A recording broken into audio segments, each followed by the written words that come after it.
Oh, it's notified me. I have to wait. Notified me there, but it hasn't started there. Yay, I think we're live now. I'm sorry it took a bit longer. It's a bit of a messy world opening, but yeah, I can't block my sound otherwise. So, hi there, good people. Welcome to Modwain's Tries to Understand Open Borders. And with me for that, I have Elicia Clegg, which many of you will know is a steady guest on our little hangout thingy. And I have John the Mamuse with me, and also a fan favorite. Sorry. But yeah, I'm happy to have him with us as well.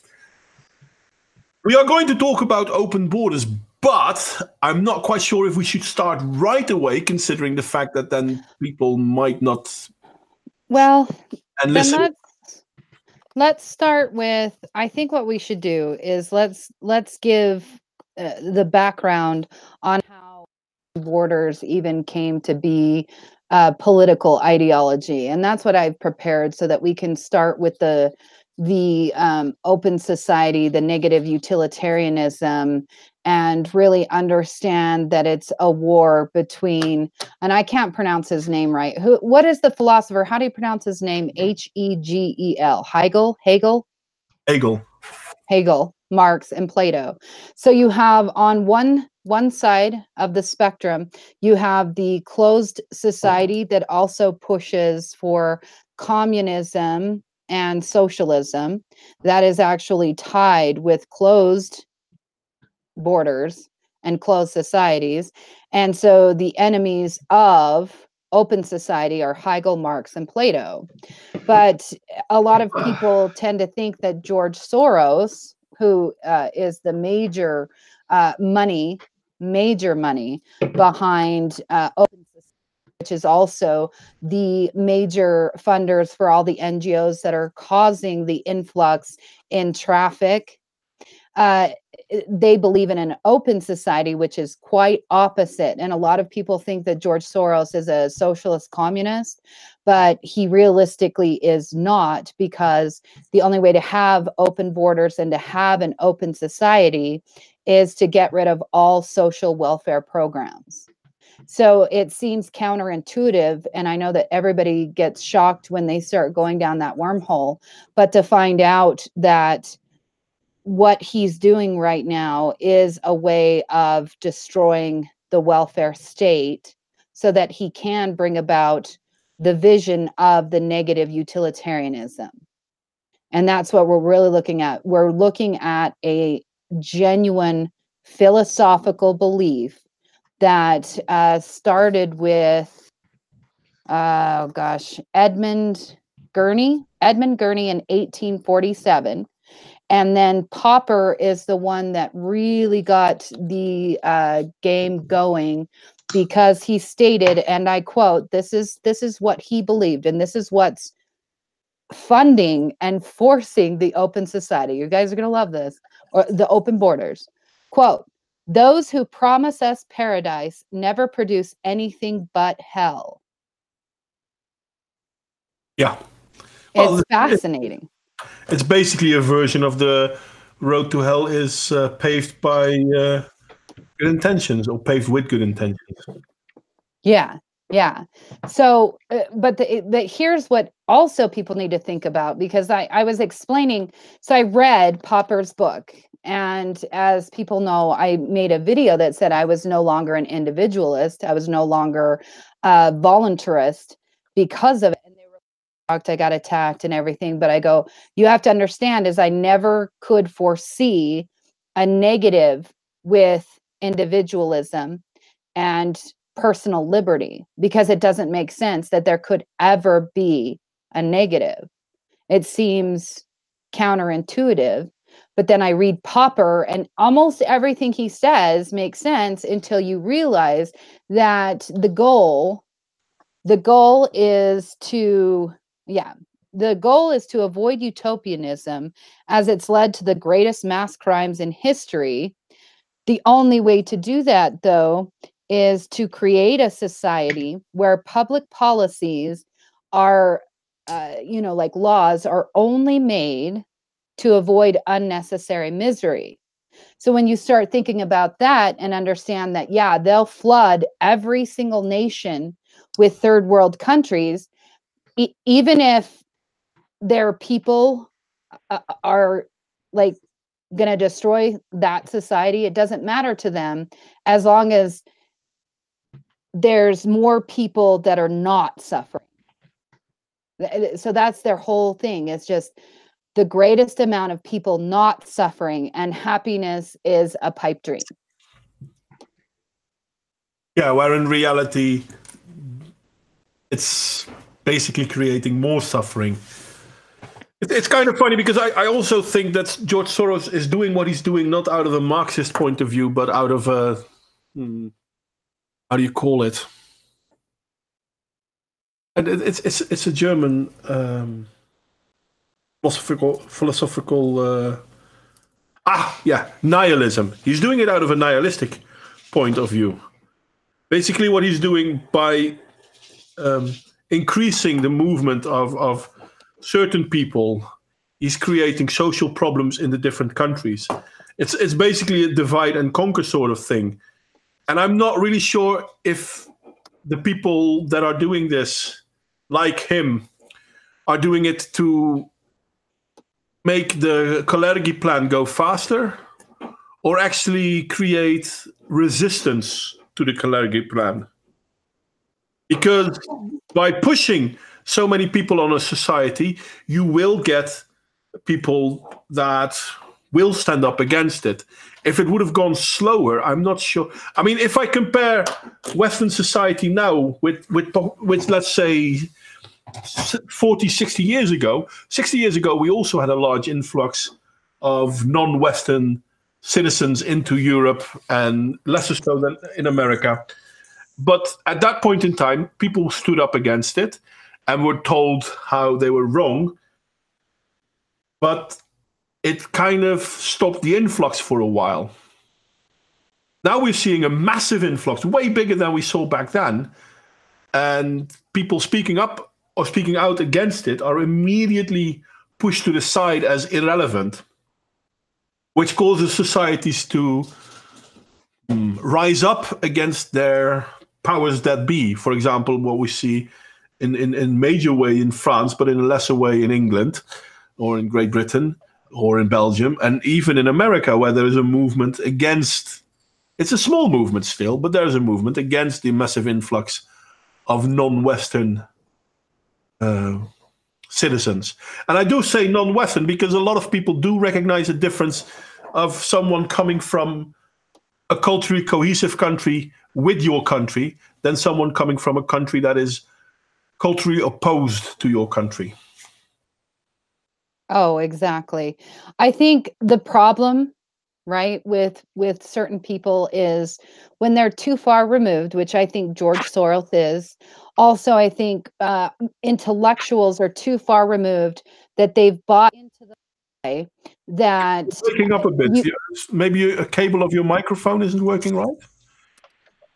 Because halfway your sentence, you said a word I didn't hear. Wonder why it didn't work. Is that better? Yeah, it is. Okay. That's really weird. Well, maybe it's because you moved away from the microphone then. I don't know. No, what I was trying to say is the intellectuals are too far removed and they've bought into the lie of social engineering, and they truly believe that societies are interchangeable. Because when you look at the negative utilitarianism, Karl Popper himself stated that the best way to govern the people was through social engineering. He believed that every single society could be socially engineered to believing in the open society. He truly believed that you could take any group and make them like what they believe, like give everybody, like, say, the Netherlands type of, free, happy, everybody's nice and tolerant of everybody. They Yeah. don't, they It's the idea genuinely. cultures are equal.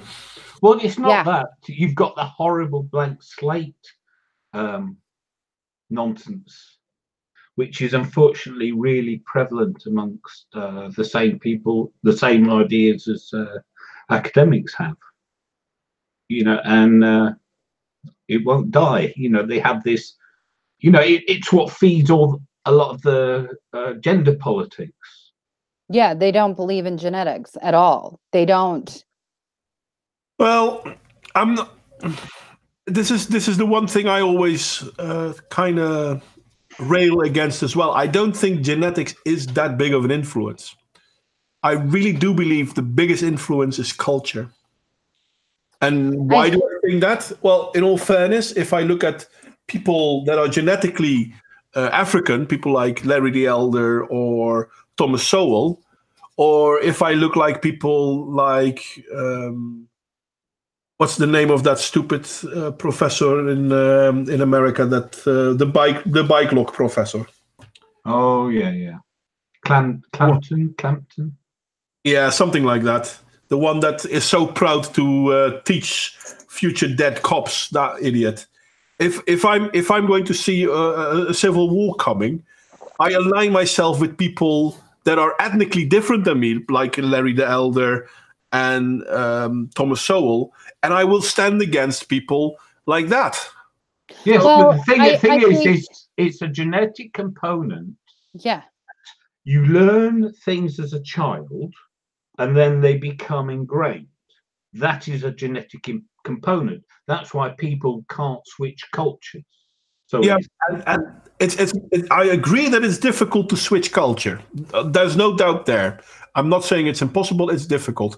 But I do think that the main problem isn't ethnical, the main problem is cultural. That's what I said. But it's genetic that they can't I don't switch. think. Let me maybe if I can clarify. Yeah, When I say genetics, that has nothing to do with ethnicity. I'm talking about your very genes inside of you. That it just because you're one ethnicity or the other doesn't mean that you don't have one particular gene that carried through. I am going down to the very nitty-gritty DNA where genetics, it doesn't matter what color you are, but it matters your genetic coding, your genetic sequencing. So I'm not talking about ethnicity at all.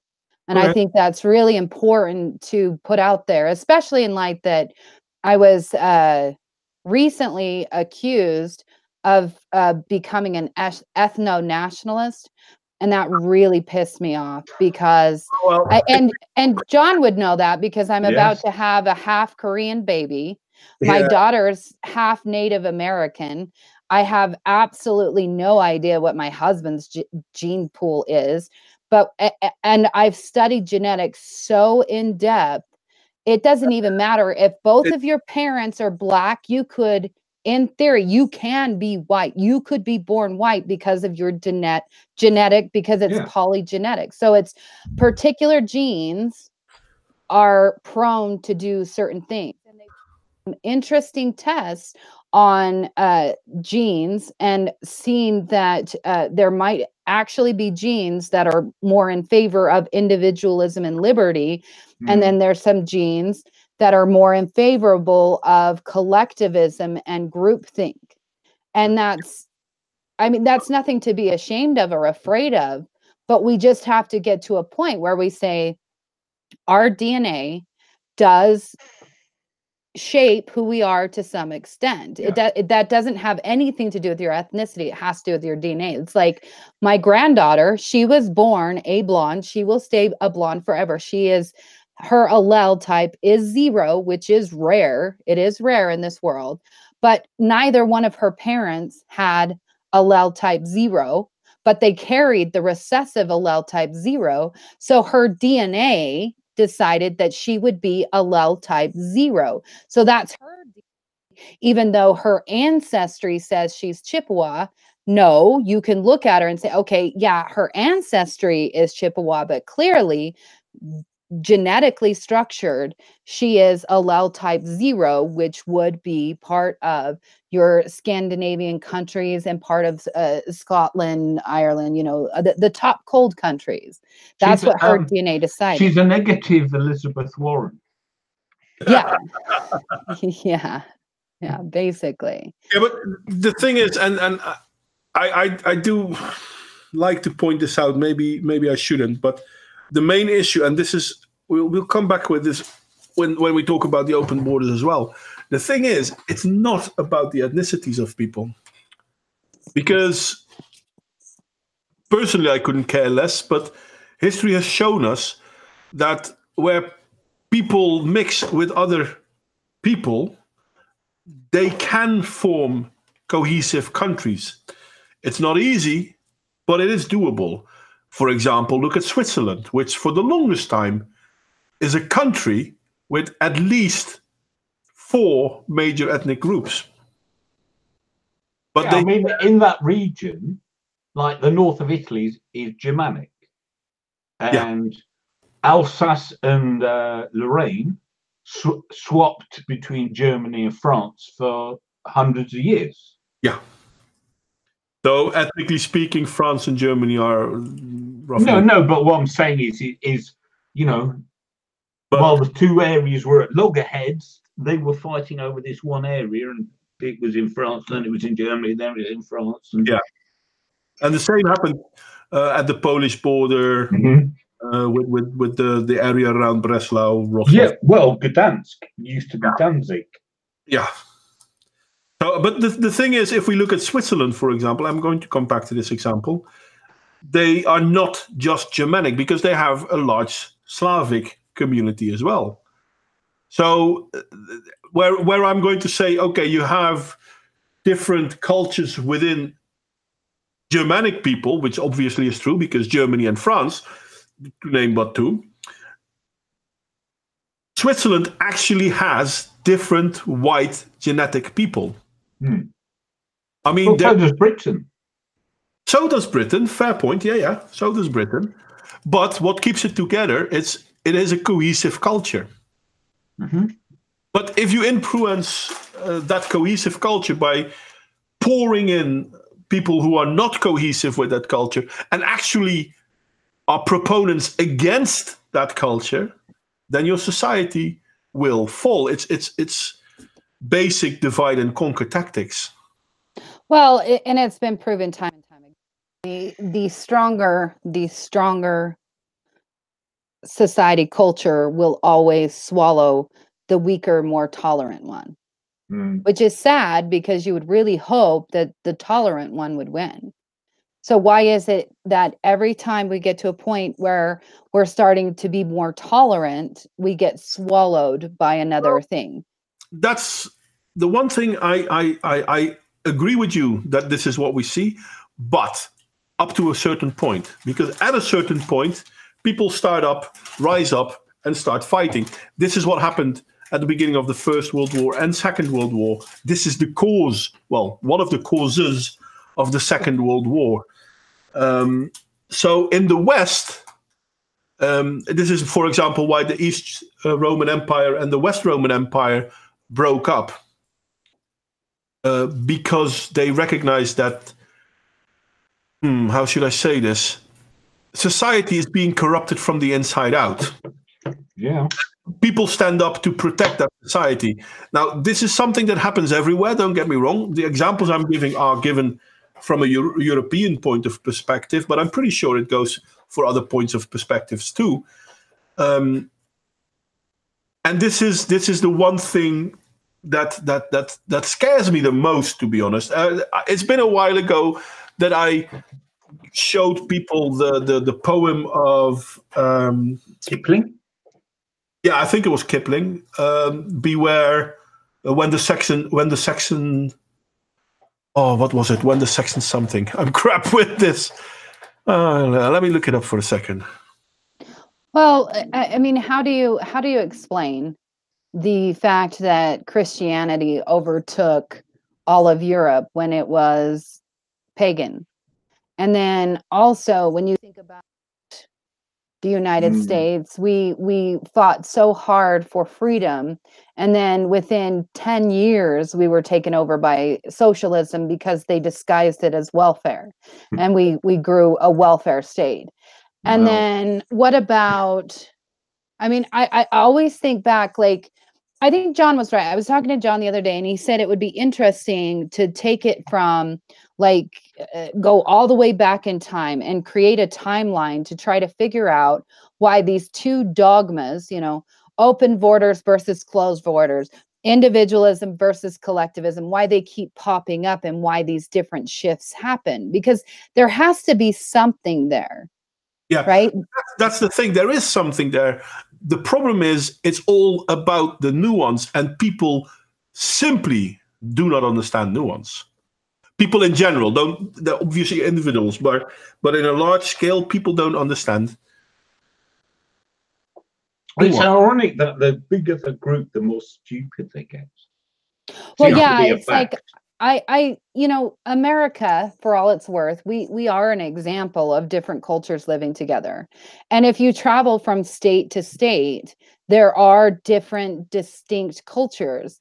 And we are heading towards a civil war. Not obviously the border thing is an issue, but the problem is we have other states that live differently than us coming in and trying to transform our states.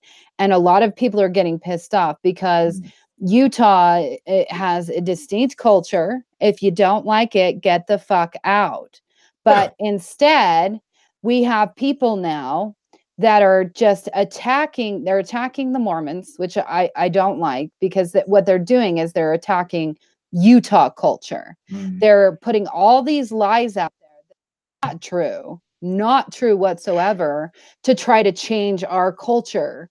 And so if it's happening right now on a very small scale and then on a global scale. So what are the ramifications of this? Are we heading for World War III?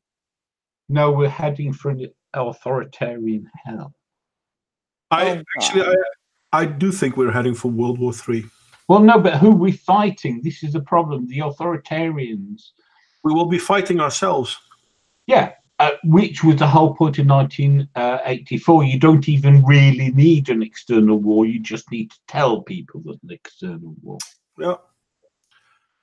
But I think the Western world, at this point in time, I see a struggle in the Western world to either recognize its history and defend itself, or believe in the postmodernistic lie that everything is interchangeable and open, and there are no such things as bad cultures, and etc., etc., etc. This is the problem, because if you actually look, they were discussing it. Dave Cullen did a video, and he was talking about Tim Pool, and Tim Pool talks about the 8% progressives, only 8% progressives. But the problem isn't that there's only 8%, it's where those 8% reside in society. Yeah. It's the same. We have Germany. to kill the academia, not the academics, the academia. Yeah.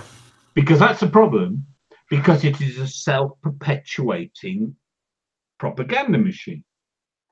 Exactly. So, but I don't see that coming to an end. I'm terrified. So in the United States right now, you have mainstream media now push this narrative that we're heading towards a civil war. But who are we fighting against? Is the military on who's on what side? I mean, it's not that sort of war. That's the problem. It's not that sort of war. It's an ideological war. Yeah. And the problem is, it will turn into a physical war, because that's what they are pushing for. And this is the one thing that I mean, don't get me wrong. I know a lot of people will say, yeah, but John F. Kennedy was a Democrat too. Yeah, but you know what? He was right when he said those that make peaceful revolution impossible make violent revolution inevitable. Yeah, but he was a Democrat. He wasn't a socialist. And half of the Democrats are actual socialists because the socialists couldn't win in America. So what they did is they formed this new group called the Democratic Socialists. Yay.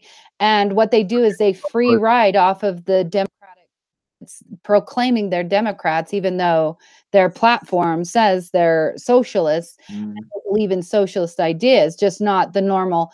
Instead of seizing the means of production, what they want to do is just tax everybody, after the fact. So they want the fruit. They don't want to Well, have. that was what Hitler did. That's how he did his socialism. Yeah, exactly. You don't have to take the property away. You just mandate how it's used. Exactly. And ownership is actually control. Yeah. Exactly. It's scary. If we look, for example, at Hitler, yes, Hitler was the head of the Nazi and NSDAP, but most of Germans weren't behind the NSDAP. That's something a lot of people still don't understand. Most of the German military wasn't aligned with the NSDAP. Well, that's why he set up the Waffen-SS. And that's why he set up the Waffen-SS. And that's why he sacked a lot of the generals. Why? Because, yeah, sure, a war against France, they were all aboard. Poland, yeah, sure, because of that, border dispute around Gdansk and Wrocław. But all of a sudden, destroying the Eiffel Tower, why the hell would we want to do that? We conquered their country. We are in charge now. So why do we need to degrade these people? The German military was very much against degrading the country that they overtook. Had Hitler listened, yeah, we might have. It's very wasteful. I mean, if you're still fighting a war, you don't want to be diverting military operatives away from fighting the war. There is that, but I think it was Rommel. Rommel was the first general to oversee the German coast. Well, the French coast, obviously. And he was known to go around local pubs and talk with local people, even without an armed escort. And because of this, the French people, even though they hated the fact that they were conquered, respected the general. So they still didn't like him. They would still go against him if they could. But the deep-rooted hatred that people seem to think the partisans all had just wasn't there. Well, I was thinking about the football match in 1914 at Christmas. Yeah, because you've got two armies literally shoot on sight, kill each other, and yet they were prepared to have a ceasefire and play a game of football. But that's because a lot of people don't understand. Well, actually, this is also when military changed. But military is built up of humans. Yeah, but the point is you can fight an enemy, kill them on sight, and yet still not dehumanize them. Yeah, and that's why military training now is kind of like trying to dehumanize the other. And of course, the generals all lost their shit. Oh yeah, no, it was terrible. Well, now we have from a political point of view, anyway. Mercenaries, I guess John had informed me that we've always had mercenaries, but the British Army who fought you were mercenaries. I know, that's what I'm saying. Germans.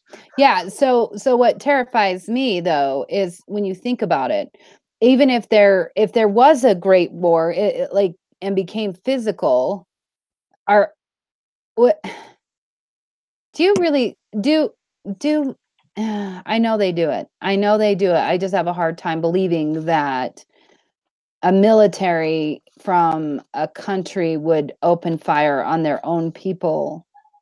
But well, it's funny you should say that, because in the 1980s, there was an awful lot of industrial strife in the UK.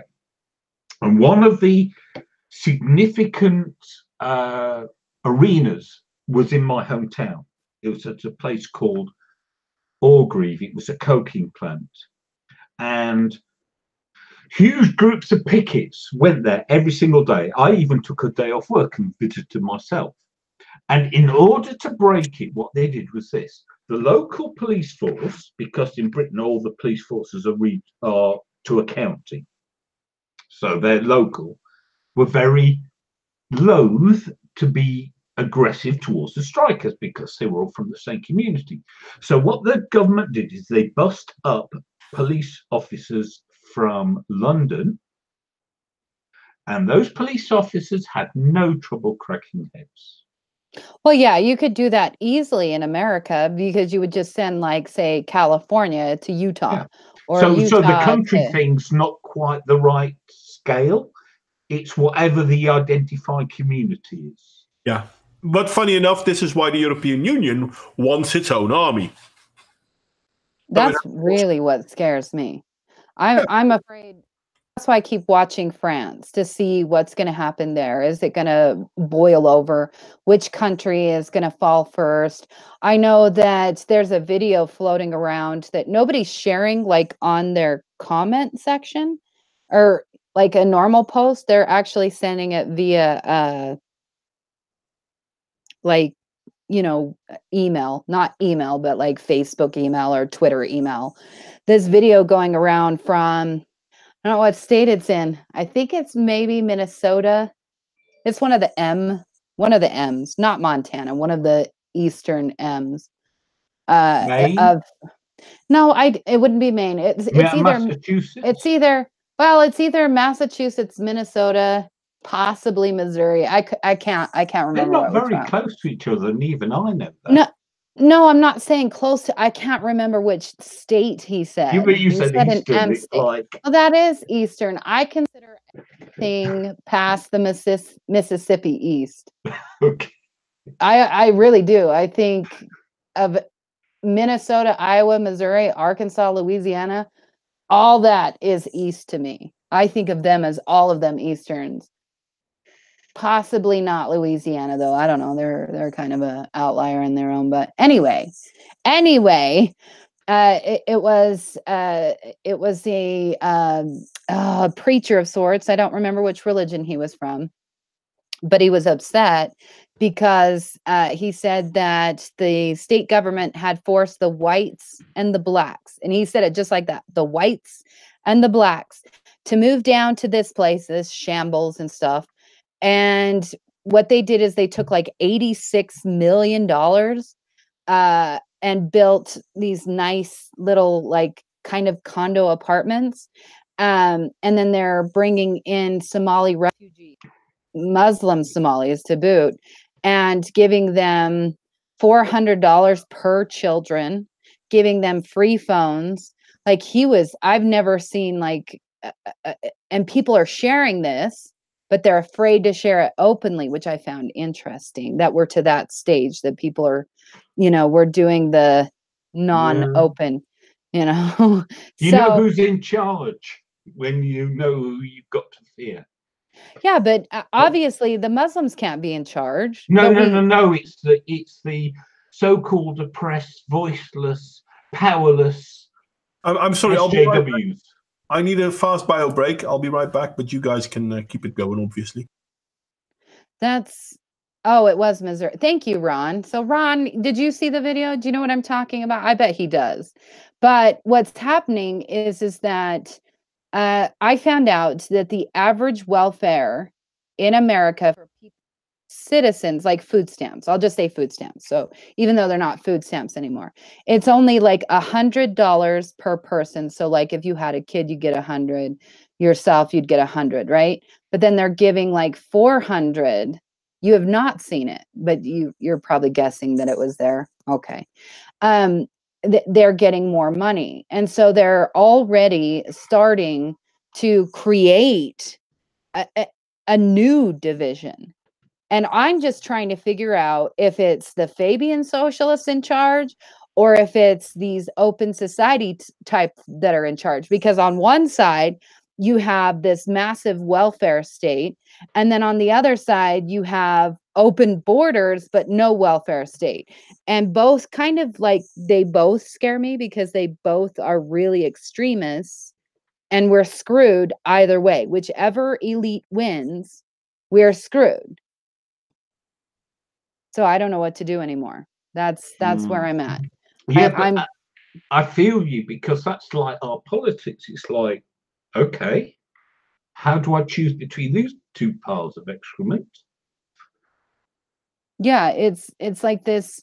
You know what's funny is that the postmodernist, what's his name? Oh my God, I can't think of his name. The guy that starts with a D. He's from France. Anyway, it doesn't matter. He did say something that was very important. I believe in him. He said, "Beware of the false dichotomies." And that always sticks with me, because that's exactly where society has gotten to a point where there's all these false dichotomies, and it's all this inner fighting, and now we have to contend with a global scale invasion, calculated. It's a favorite tool of the propagandists. I did a post on Minds a couple of years ago about the false dichotomies. Yeah, yeah, exactly. And so now we're left with the fact that, where are we going to go? Where are Western, and maybe that's the words we'll use for now on. Where does the West go when we're invaded? Who's going to we protect are us? invaded. This is the problem. It's like we would resist military force, and so my suspicion is the Saudis basically paid off Western governments to let us be invaded by stealth. Isn't that how it always works, though? Isn't that the story of the Trojan horse? Well, it is a story of the Trojan horse, but we don't even realize we're being invaded. That's a problem. Well, I say we. Well, yeah, our society. No, but that's the thing. And it's kind of funny, because people that used to speak out, and hell, I recognize myself being against those people that spoke out back in the day as well, because they were racist, bloody, bloody, blah. I fell for that crap as well. We are being made to believe. It's not even that we want to believe it. We are being made to believe that protecting your own country is a negative thing. Yeah, but it's this lie that there's nothing, there's nothing to fear. There's no harm. But you see it. Like, I get so frustrated by just having people like, and I call it California, even though California does have a lot of conservatives, but this California mentality is now invading my state, and they're from the United States, and I'm pissed about it. So I can't imagine, right? So I'm talking like, just, I can't imagine how it feels to be in other states or other countries where it's a massive change, because at least in Utah, it's just a small change. But our population has now doubled in the last 5 years. And all of these lefty psychopaths are coming, and they've taken over Salt Lake. And that scares me. The problem isn't even that they bring their culture. The problem is that they then pass all these authoritarian laws. You're not allowed to even question their culture or criticize their culture or disagree with their culture. And so, when you start getting radical feminists arrested for a tweet in our country, or then you have a man being sent a warning by a totally unrelated police force over his language, and he needs to change how he thinks. I mean, this is so scary. It's beyond belief. So what's going to happen? Are we back to the same discussion we had like 6 months ago, where we said the only thing that's going to stop this is one of the countries has to fall to the enemy, where it's clear as day, where nobody can deny it anymore before we can even do anything about it? This is what's going to happen, and I'm going to share it again, because I do like the story. This is what's going to happen. And it's not about the Saxon, because the Saxon is but a name. It was not part of their blood. It came to them very late, with long arrears to make good, when the Saxon began to hate. Now, instead of Saxon, read Westerner. They were not easily moved. They were icy, willing to wait till every count should be proved, ere the Westerner began to hate. Their voices were even and low, their eyes were level and straight. There was neither sign nor show when the Westerner began to hate. It was not preached to the crowd, it was not taught by the state.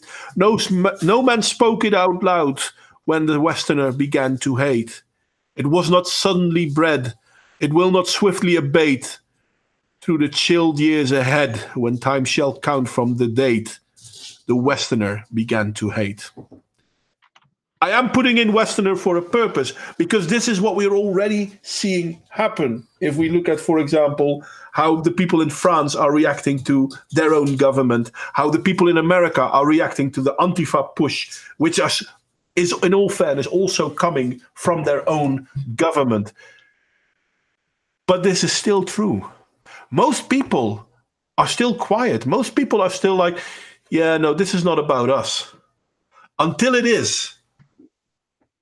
Yeah, I like to watch town hall meetings in California, because I believe that California is America's like boiling place. Like what's going to happen to the rest of us, we can see it there.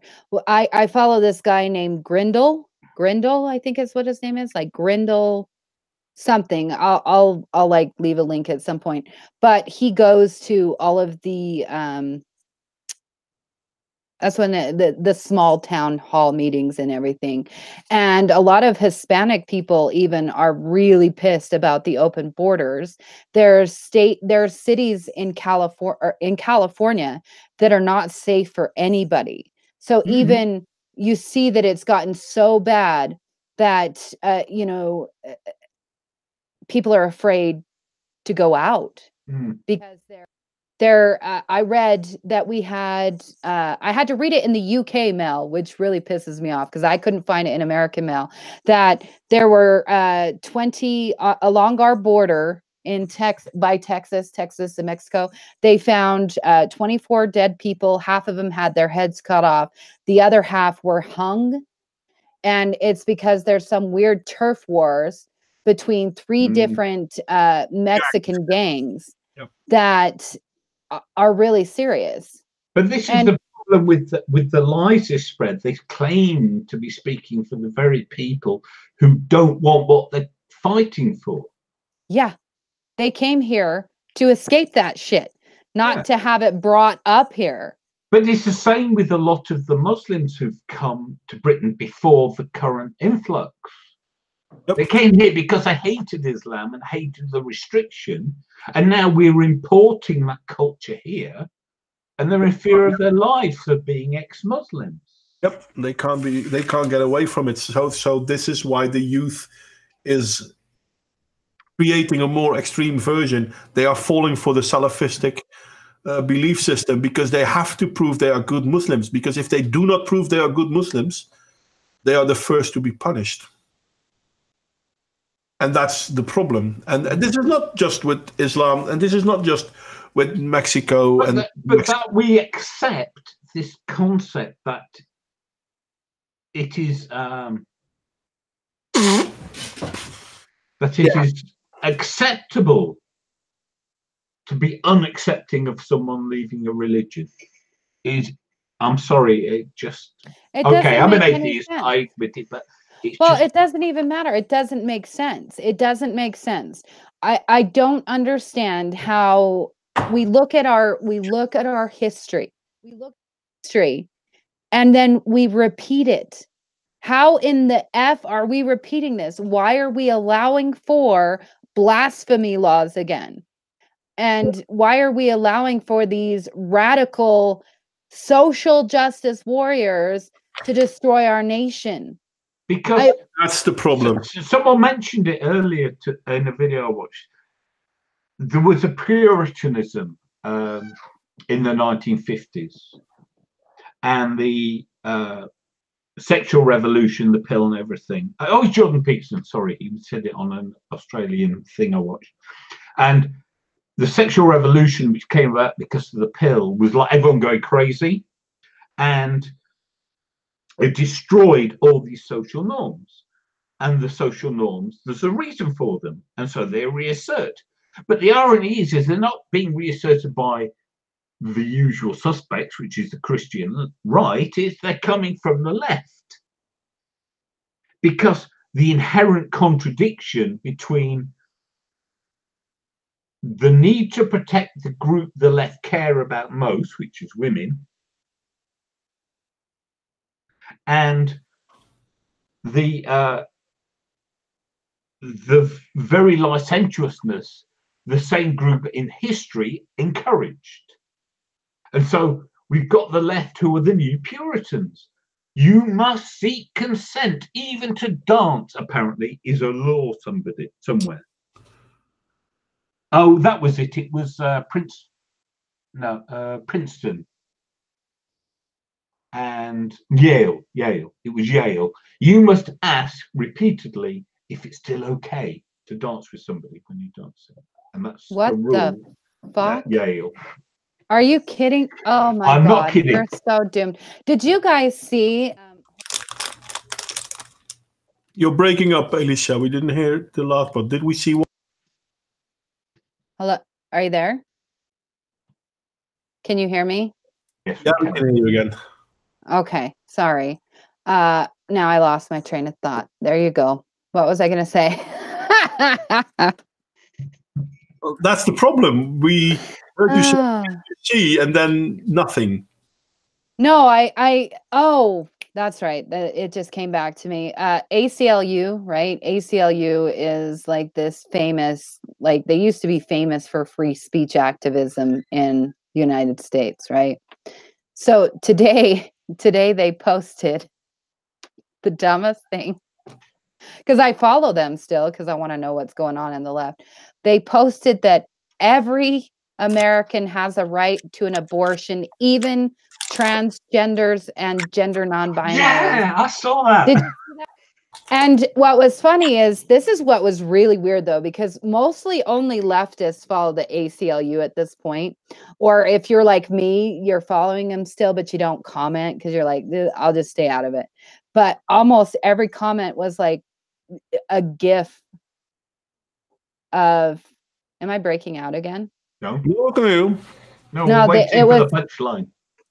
No, everybody was actually saying that this is some of people said this is the beginning of the end of the world, because clearly ACLU, like, fighting for what? That it didn't even make any sense, right? It doesn't, even if you believed in non-binary and you believed in transgender, it still didn't make sense, because if you consider that they can have kids, then they can have an abortion. So what, the statement alone didn't make sense, and everybody in the feed had actually realized that the ACLU has full retard into progressive mode. That's our only hope, because it's like there was a professor who did I think you mentioned it in your video today, about how reading to your children is privilege and should be discouraged, right? Yeah. And it's like, that's a professor discouraging reading. Yeah. Oh, what the hell?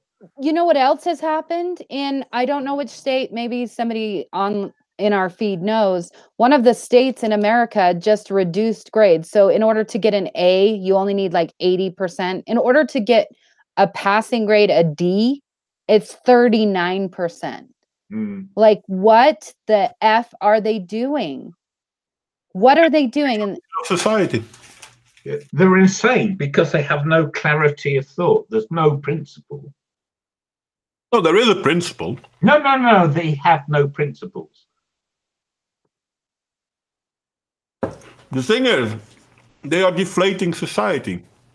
They are trying to cater to the weakest and make them feel strong. They really are. And it's going to cause a massive collapse. Yeah, because it's weakening and condescending. But more and more people are pointing this out, that to cosset people and to not push them is actually a form of control. let's go back to the open border bit, though. I mean, we're talking all over the place, and Elicia is gone now. Where's Elicia gone? Probably her shitty American internet. I feel Sorry, like American viewers. though. Where's the rum gone? Where's Elicia gone? Sorry. Yes, the star of the show. She's run away. Yeah, it's all about her tonight. Of course. It should be all about Elicia every night. She's way better than us. As a YouTuber. Well, she's more successful, that's for sure. No, I mean, her videos are awesome. And yours are good, and mine are okay, but hers are awesome. Yeah. I wish I had more time to make mine. I wish I had time to make more. You know what they say about if you want something done, give it to a busy person. Elicia is the manifestation of that, embodiment of that. Mm. Oh, hi there, Just, by the way. I haven't said hi to anyone in the chat. Hi there, everyone in the chat. Hi there, Real Raven. Hi there, Nick. Hi there, Just. Hi there, Ludicrous. Hi there, Warped. There were some people in the beginning. Hi there, Nick. Hi there, Chief Moody. I'm not sure if you're still here, but hi there, Ron Harvey. Have you said Warped? Yeah. The young lady from Scotland? Oh, no, I don't think so. But you don't think she's young or from Scotland or a lady? Oh, who are we talking about now? Warp Reflection. Oh, I did say Warped. Yeah, no, sorry. My hearing error. I apologise. And normally I do this when people start moving in, but in all fairness, we had a lot of good talking about. Funny enough, we haven't really talked that much about the open border thing, so I'm kind of hoping but yeah, everything we've said so far has absolutely to do with the problem of our open border society. That's the worst part. Yeah, because the open border is just a mechanism. One of the many mechanisms they are using to undermine Western society. And I don't think it's necessarily intended to undermine Western society. I think the problem is that people have been sold narratives that are what they call it, snake oil. Snake oil. Mm-hmm. Haha, last time Real Raven got so drunk he had a massive hangover. Good. I did check with him because I felt a bit bad about how we treated him, but no, he didn't remember, so it was fine. It's Real Raven, you are always welcome back, mate. Don't worry about that. But yeah, you were kind of like a little bit too drunk. A little bit. You're still welcome, though. Don't even think you're not. Today it's just John, Elicia, and me, though, because this is a big topic. Hell, we've been talking for more than an hour. Well, almost more than an hour. And we've said a lot of things, and we haven't even scratched the surface.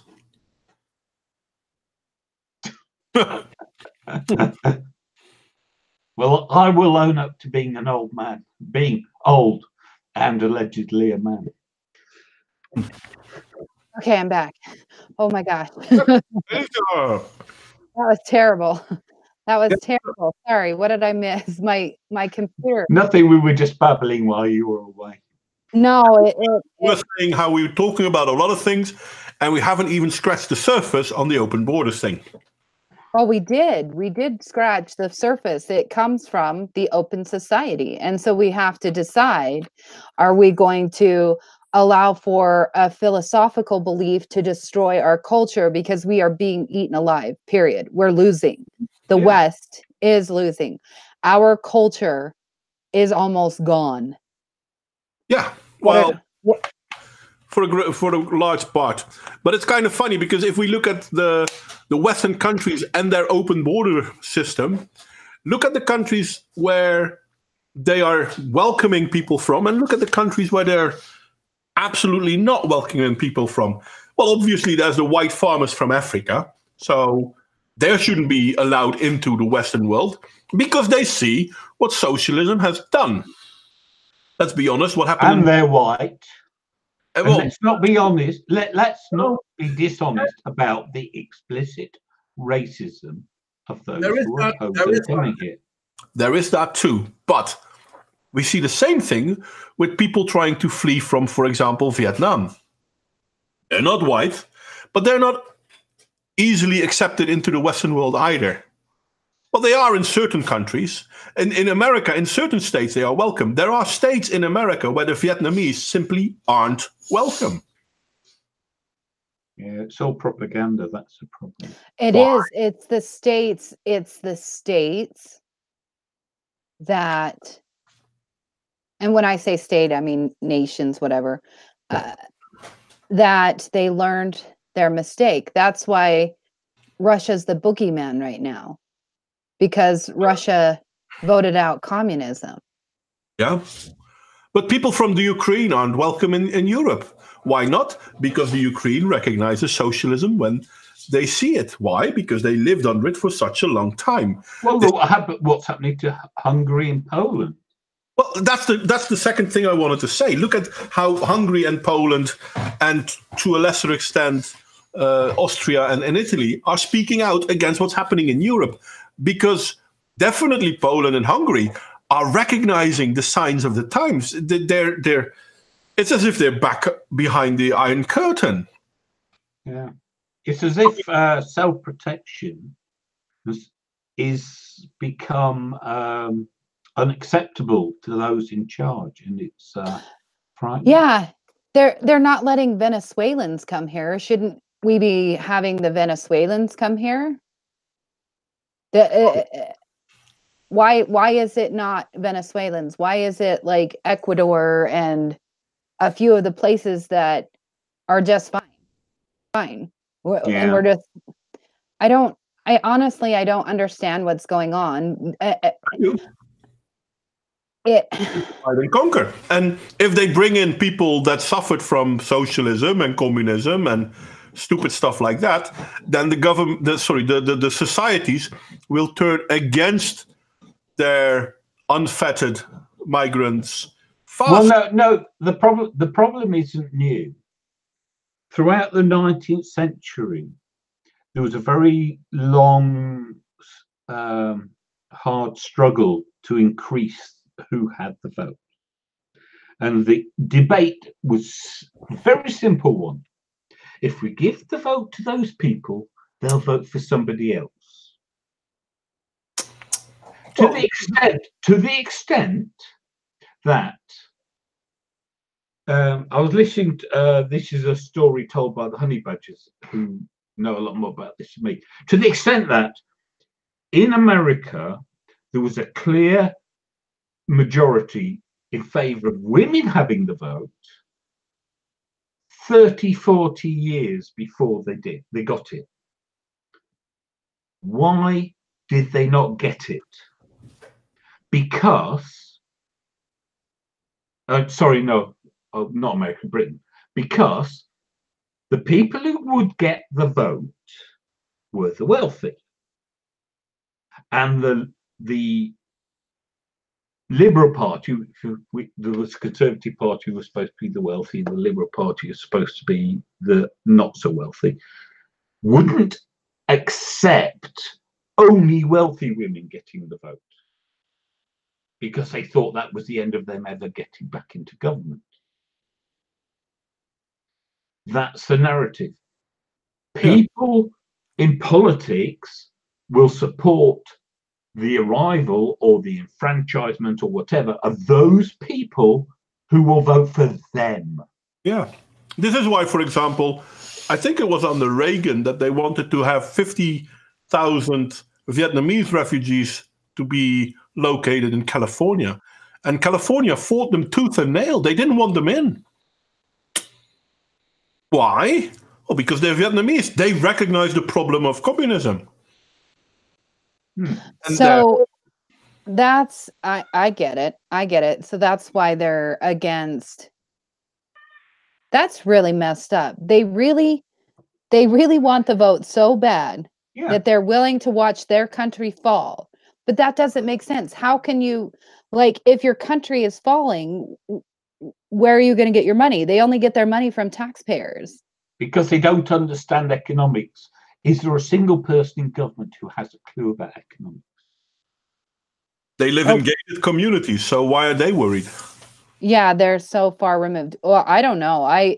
From everything I'm seeing right now in the United States, I would be willing to live in a gated community because they're being targeted now.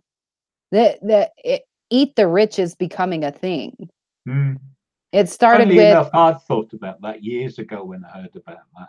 They'll be all right because they'll be gated. And I thought, no, because you make yourself a sitting target.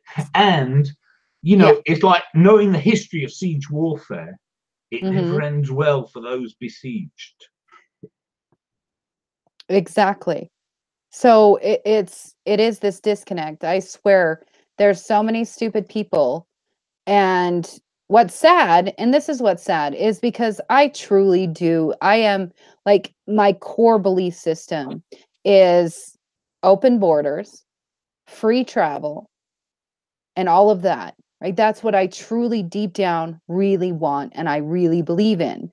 But at the same time, I think it's immoral and wrong because I'm quite aware of all of the cultures out there that are going to destroy Western culture and make it where we don't even exist anymore. So I'm not an idiot. You know what I mean? I'm not an idiot. And there seems to be a disconnect with the people in charge. They want to keep open borders because they get this influx, they get cheap labor. They used to get cheap labor, but not so much anymore. Now it's turned into a welfare state, which is funny because the only thing that can destroy open borders is welfare states. So that's why I'm thinking that if I look at people like George Soros, I'm not even sure why he does what he does. And I'm thinking, you know what? He might do this to increase the rate of decline of the Western world. But by doing so, he also increases the rate of, or not so much the rate, the chances of armed revolt. What I don't understand is why someone so old gives a shit. No, I think that it's honestly, so what I honestly believe about George Soros, because I kind of like stalk this guy now, just to learn about him, try to understand what makes him tick. He's destroyed so many nations. He's what was really a driving force behind Zimbabwe, the South, what's happening in South Africa. He's destroyed several nations. I really believe Hungary doesn't want him back. That, yeah, I believe that America is his trophy. And if he can destroy us, he is the ultimate game player. I, honest to God, from everything I see from him, everything I've watched, everything, I really believe it's a game to him. And America is the grand prize. If he can make us fall, he is his own god of his game. And I know that's... No. I had this thought about, Maslow's hierarchy of needs. Yeah. Okay. So as you go up the hierarchy, yeah, your problems become more and more trivial. Like the bottom, you need to survive. You need food. And as you go up, you start whinging about manspreading. Yeah. When you get to the top. Right. So what do you do if you're a multi-billionaire and you need a challenge? Just what you described. You create a challenge. No, but you go into... It's Hudson Hawk. It's the movie Hudson Hawk. You go into what you described, thesaurus. Yeah. It's like he's got nothing better to do. There's literally no problem. Yes, he exactly. Needs to face. Exactly. John, that is what I truly believe. Have you watched Hudson Hawk? Have you seen that movie? Film. I'm telling you that George Soros is that rich, kinky guy. Yeah. That wants, his only goal is Richard to collapse. I have no idea. Richard E. Grant. But He's a he good just British actor, but he's a bit. he seriously, that was his. He was bored, and I believe that, and I truly believe that he just wants to see America fall, and it's going to happen. It's happening right now. It's collapsing. California, I don't know how they are even holding it together at this point. Well, they'll crash pretty soon. They went from the 5th economy of the world to the 7th economy of the world, but they're spending. And most of the financial problems of America are created in California, which is weird considering the fact that this is one of the richest states. Yeah, but the problem is that I hate the stock market. I've got to admit, it's a Ponzi scheme. Yeah. Credit and the stock market is a Ponzi scheme.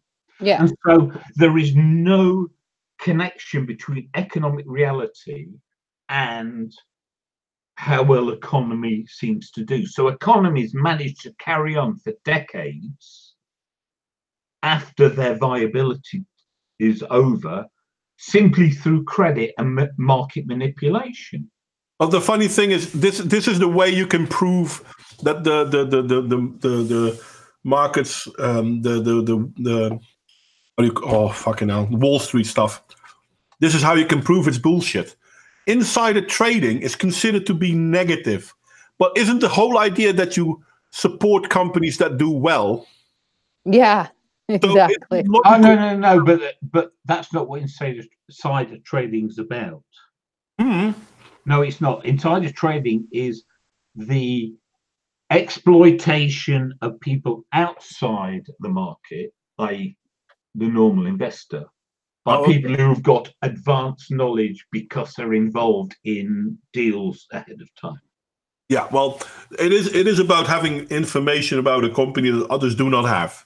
It's about the timing. It's about the fact that you get an advantage simply because you're privy to advanced information. Yeah, but in all fairness, considering the fact that you're trading to help companies or help yourself, whichever you want to think of. No, it's purely about yourself. It's not about the company. Well, there have been people that have been, how do you call it, sentenced because of insider trading without actually making a big buck themselves, but saving the companies saved because they bought out certain companies to prevent them to going to the venture capitalists, and they were stopped by the same laws, and that's the weird thing. Yeah, but that's the trouble with these laws is they're not. Law is any but good. we're not talking about the stock market. We're talking about borders. Let's stay focused. But it's all about perception and public perception to boot. Well, so I see that generation. Does anybody watch Steven Crowder? I love Steven Crowder. Yeah. No, I can't say I do. No. I like him. He's got good stuff. He talks on campus and he has people talk to him on campus. I really think so. Generation Z is now on campus, right? We now have Generation Z at university, and they seem a little bit more open to closed borders. So they're more open to a closed society, so to speak. So I do see a slight shift. Also, what I see is the fact that Cortez, the Cortez chick, the New York chick, is getting harangued by CNN, means that some elite somewhere does not. I don't think they want America to fall. And I'm not trying to be American centric. All I'm trying to say is that if America falls into chaos, if America civil war again, I really think it would be bad for like everybody. The thing is, there's an inherent contradiction in you have these massive corporations and they push what's called the progressive agenda. Yet they're massive corporations. What's her message? Tax the billionaires. Well, here's my No question. way the owners of massive corporations want taxing of billionaires. But the biggest corporation is German owned. So is it Germany we're fighting? I mean, who are we fight? We don't even know who the hell we're fighting at this point. I don't know who I'm fighting.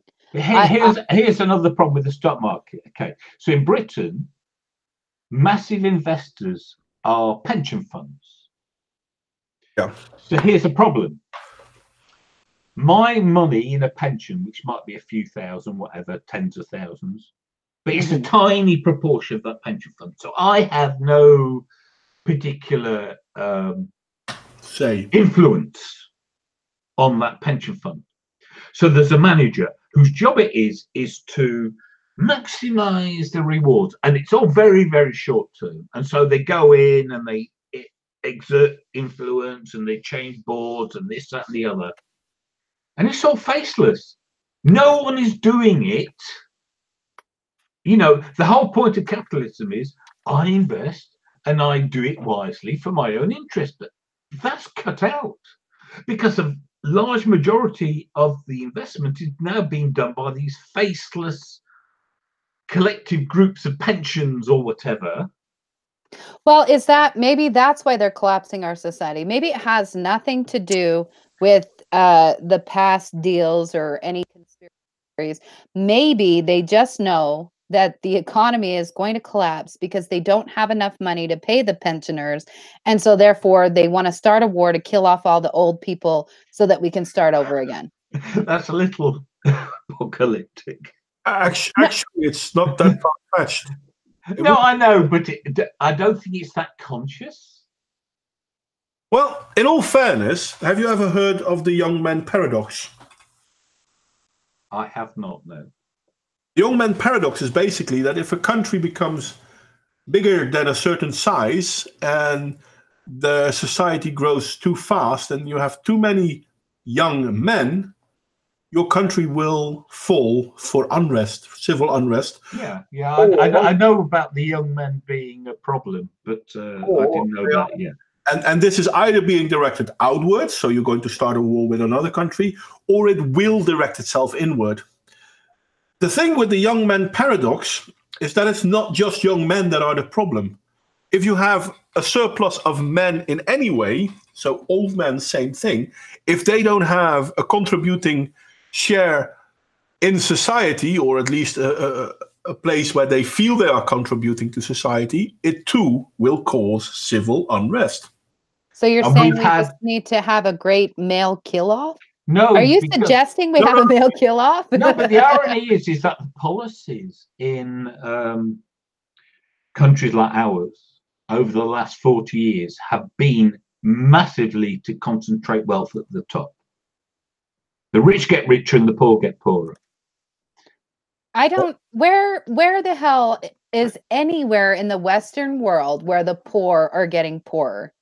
Like where? Yeah, no, it's you're correct. The poor aren't getting poorer. It's a scale thing. The rich are getting richer way faster than the poor are getting richer. So if we look at what a poor person is now in the Western world, in real terms, when they calculate these things, and goodness knows economics is woo as far as I'm concerned, when they calculate these things, the real incomes of the bottom of society are falling. That's what I mean by the poor get poorer. Well, it's not their incomes are getting smaller. It's their buying power is getting smaller. Yeah. And that has nothing to do with inequality. That has to do with the fractional reserve banking and the centralized banking institutions. It doesn't matter. The fact is that wealth is becoming increasingly concentrated in the rich. The job security and the industries that employ masses of people further down in society are destroyed. And thus the problem Modwain was talking about.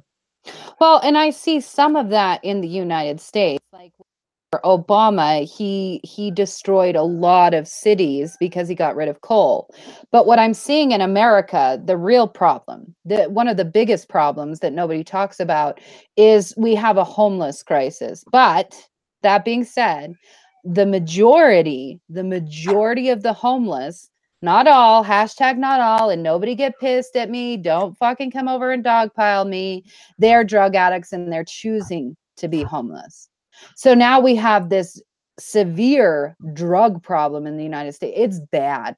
Like, it is bad, bad. Where I wouldn't have believed what I just said that came out of my mouth. I would say that's an effing lie. But spending time with the homeless population over the last 7 months, talking to other people in the homeless communities globally, it's fucked up. I don't even know what to do about that portion.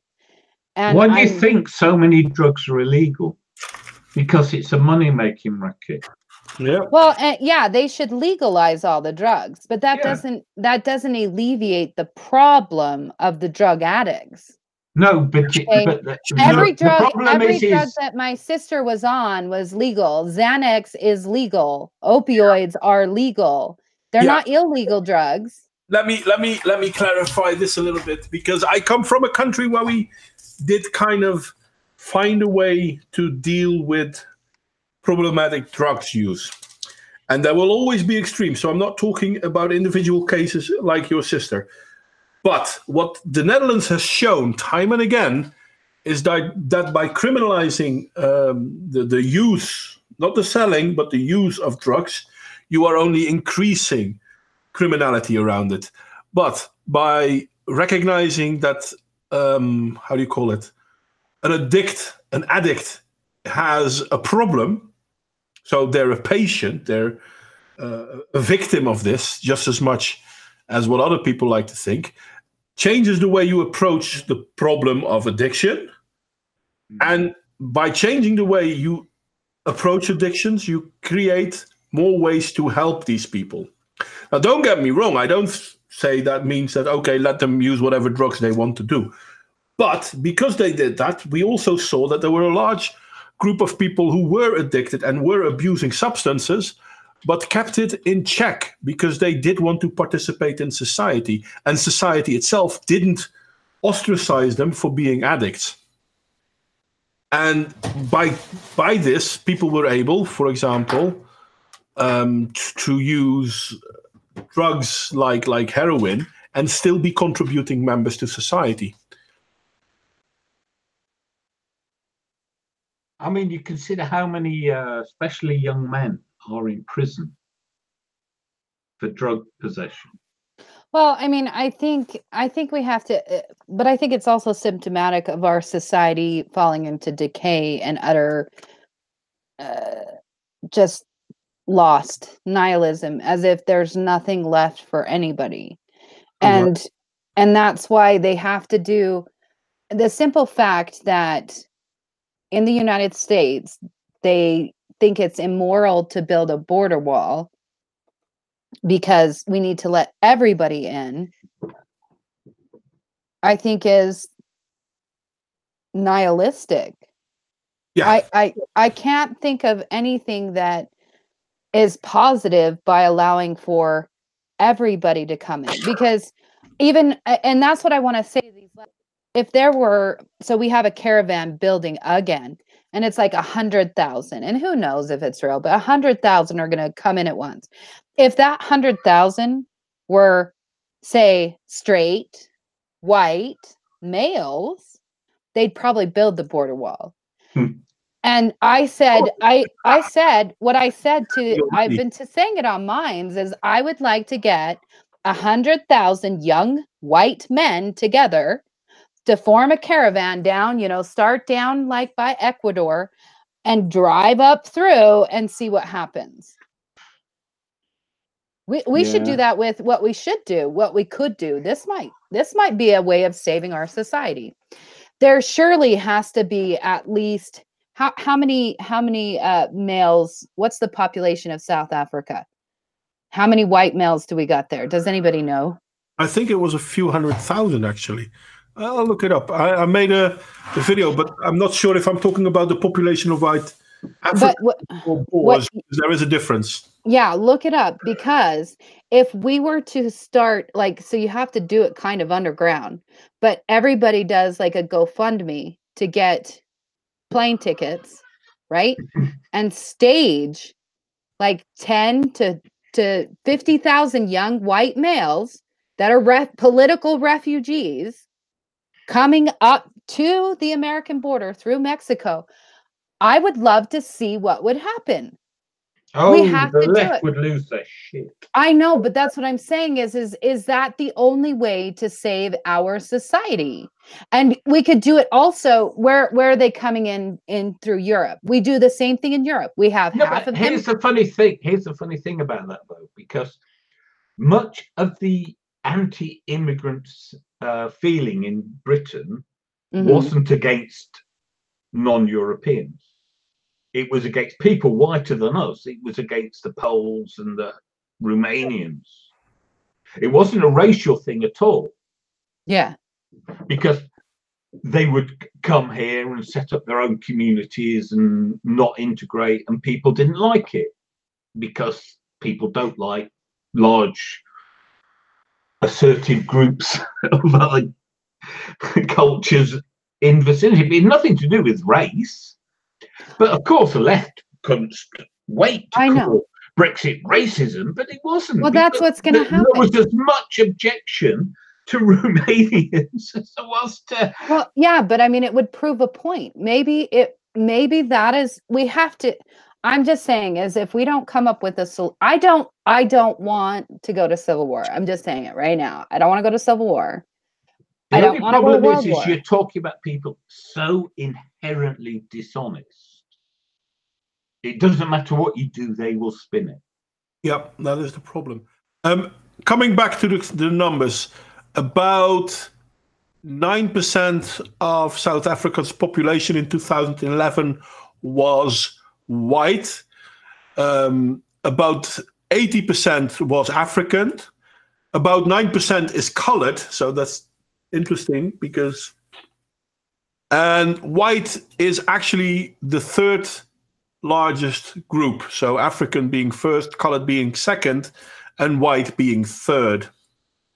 Well, one of the big lies of the, especially in America, of the SJWs is that there's black people. Yeah. There's more genetic diversity amongst sub-Saharan Africans and the rest of the world combined. They are not one group. I'm not sure if it's just sub-Saharan Africa, but no, it is. Of Africa, no, it is. It's sub-Saharan Africa has more genetic diversity than the rest of the world combined. So yeah, but I and the funny thing about the whites in Africa, we're not talking. Actually, all of them are at danger. All of them. I mean, what's his name? Malema basically said we are not out to kill the white people yet. Mm-hmm. He actually said that in an interview which went public. Yeah. And, guys, sorry, I'm going to say this. May have to go. Toxic needs to go in a few minutes. So, unfortunately, there's far more to discuss. But we won't. No, I think this has been very productive. I think that at the beginning we did discuss what was needed to be discussed. Unfortunately, open borders and closed borders is a philosophical ideology, and either the West decides to close its borders, or the West will fall, or because I don't know where. Actually, very simple. The West does need to close its borders. If I look, for example, in Europe, I think up until 2008, when Merkel basically opened the borders for opened the floodgates for immigration. Before that, Europe was known as Fort Europa. It was very difficult to get in. I mean, you could. You say that, but Britain had already undertaken a conscious decision at the end of the 1970s, thanks to Tony Blair. Yeah, but the difference with that is that Britain basically talked about their own Commonwealth. And Europe couldn't do much about that. This is one of the things why Britain, even though they are part of the European Union, were somewhat skeptic about the open borders. But at the same time, Europe was skeptic for letting England into the open border system as well, because they took in so many Pakistani and Indian people. Yeah. But you see, a lot, but again, there's an irony.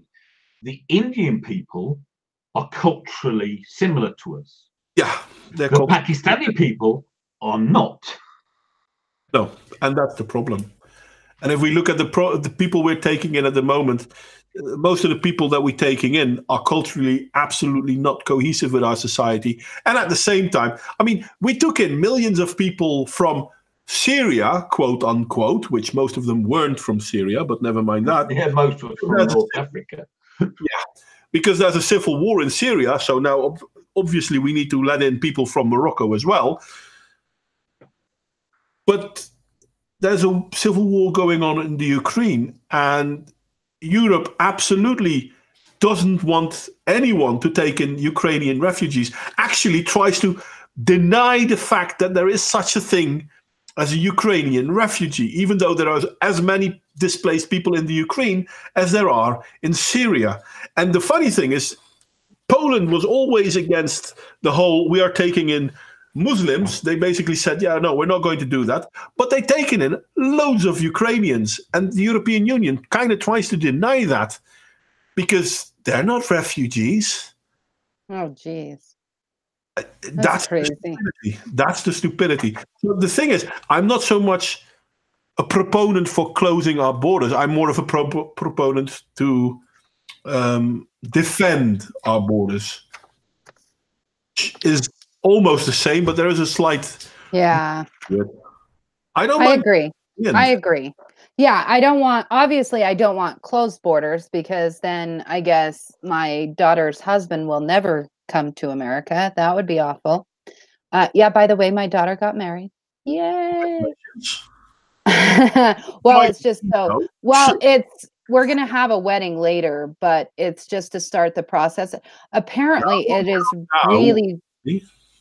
it's really hard to immigrate to America unless, of course, you come up through the border. And that's the problem with America. And that's the problem with Europe. It's difficult for people to immigrate into it unless you just blatantly break the rules, because then all of a sudden, no one is going to stop you. Yeah. The stupidity of that. It drives me crazy. Yeah. It's upsetting. Yeah. We got to stop that. Yeah, you got to go. John and I still going to be here for half an hour. All right. I want to thank you for having me on. Thank you for letting me discuss Popper at the beginning. I think it's extremely important for people to understand the philosophy behind this influx of open societies versus closed societies, and how the intellectuals that wrote these rules wrote them, like during the Berlin Wall. So all they saw was this evil, horrible thing. And so they thought going the extreme opposite was the only way to be self-righteous. Yeah, so that's the thing I was talking pre-screen with John about, that in the West we have the knack of making social policies, and then when we see the social policies fail, we double down on them, instead of thinking, why the hell are we doing this again? Well, it's the problem of our politics. Yeah. And it makes sense at the time. No politician can ever admit they made a mistake, or else they get crucified. Oh, I agree. Well, thank you. Well, I appreciate having. It was good fun to have you once again, but you're always welcome here. You know that. Oh, I know. You know that we could always have part 2 next week. And next week might be a little bit fast. I mean, yeah. I'm just saying that it's okay. Not everything was said. There are no, there's plenty of things that haven't been said. That is definitely true. I'm not sure how. I'm not sure if next week will be a good day, though. I was just speaking loosely. No, I don't get me wrong. I don't really have a topic for next week, but maybe pick something that's like happening in the news. All right, I'm gonna go, guys. I want to thank everybody that came out. I appreciate. Make sure that you give a thumbs up for Modwain's channel. All right. Yeah, bye, like, guys. subscribe, I usually say. And guys, links to Toxic, Elicia Clegg stuff is in the description. Go subscribe to her if you haven't already. Thank you, Elicia, for coming. And obviously you will be back. And we will address this topic another time, maybe even more so. Yeah. Because we've talked in a general way, because I was really hoping that we could also address the United Nations role in this, because they absolutely have a role to play in this. Oh, exactly. We do. We need to talk about the UN again. So, yeah, for sure. We need to talk about the Arab bloc within the UN. Yeah. Yeah. Yeah. Yeah. Okay. All right, guys. Talk to you later. See you later. Thank you for coming. Guys, we're not leaving that. John and I are still here. Are we? Sorry. Here we are. Sorry, I was just being Steve. Anyway, so the Arab bloc within the UN is interesting. By the way, did you know that the Dutch Prime Minister, whilst in Cairo talking with the Arab League, basically said that Britain needs to hurry up with a decent Brexit deal? And I'm like, really? Weren't you once in... Yeah, I made a video about it a few weeks ago. I thought Macron was all... But we're done negotiating. That's the end of it. You know, I really hope for Britain that it is. Because then the politicians in Britain are basically fucked as well. And then they have no other choice to say, okay, this is how it's going to be now. No, but the problem is this. The media spin against no deal is full on. Yeah. Okay. So what I heard is that to many in Parliament, because consider that many in Parliament don't even want to leave the EU, but to many in Parliament, a no-deal Brexit is not acceptable. And so the problem is my fear is that they will come to a shitty deal to at least come to a deal. Probable. And that is the worst option. Well, actually, the Brexit is probably the best option to begin with. No, but a no-deal Brexit is the best option. Yeah, that's what I meant. No, but we won't be getting that. That's my whole point. Well, they I'm will not come sure. to any. No, that's what I'm saying. That's what I just described. They will come to any shitty deal to save. I mean, they got to the end of the month, right? So they will be scrambling around right now behind the scenes. I'm not sure you're correct, though, because Theresa May did try to get the government to say that a no-deal Brexit is off the table, and they voted against that. Yeah, but as I say, what's happening behind the scenes and what they're doing in the votes are not necessarily the same. Yeah, that is true. I find it funny that Corbyn is now all of a sudden in favor of the European Union. Well, of course, because he's having trouble in his party. It's the one area he was dissenting from the main party line. Well, so he's not going to go out on a limb on that, given all the problems he's got with the anti-Semitism and all the other shit that's going on in there. I can't believe that the how do you call them, the Labour Party still has a voice. To be honest, because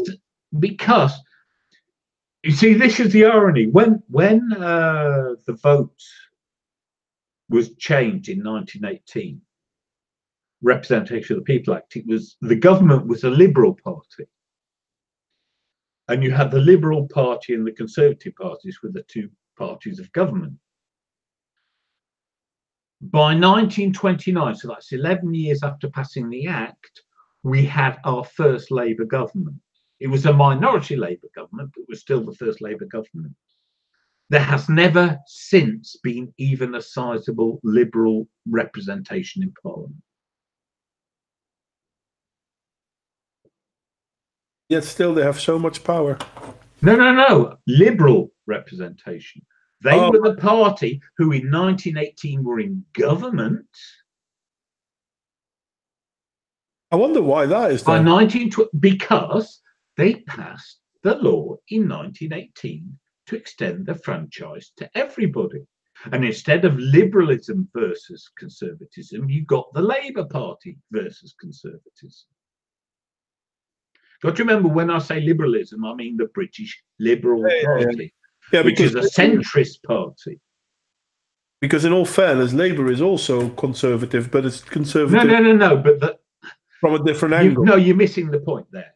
Is Labour were, at least when we had workers, because there was industry to work in, the party of the working class.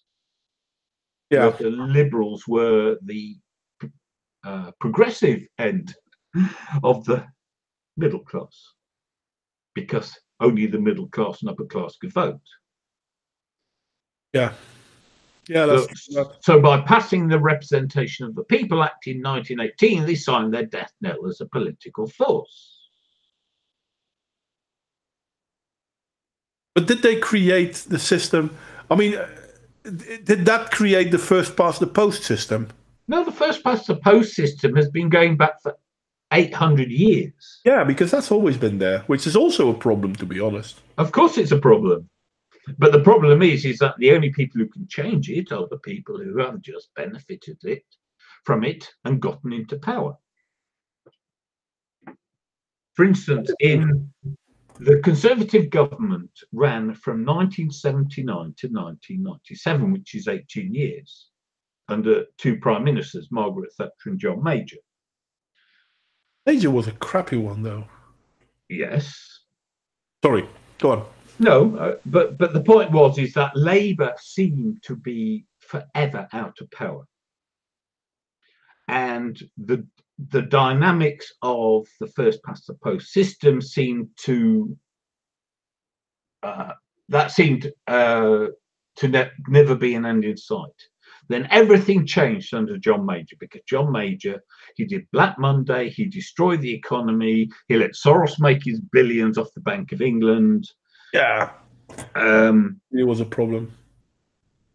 Yet, because the Labour leader who ran against him in the next election was Neil Kinnock in '92, Major still got back in. But he wasn't any more competent, and the electorate didn't forgive him for destroying the economy. So when Tony Blair emerged and he sounded all, oh yes, Labour have changed, we're much more moderate, we're business friendly, blah, blah, blah.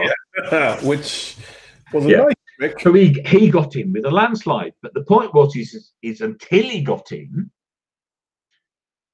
Labour were all, oh yeah, we need proportional representation because it's not fair, this system, meaning they couldn't win. But then they did win.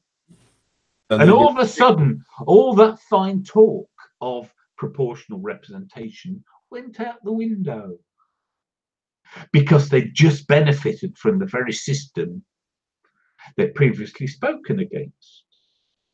And that's the problem.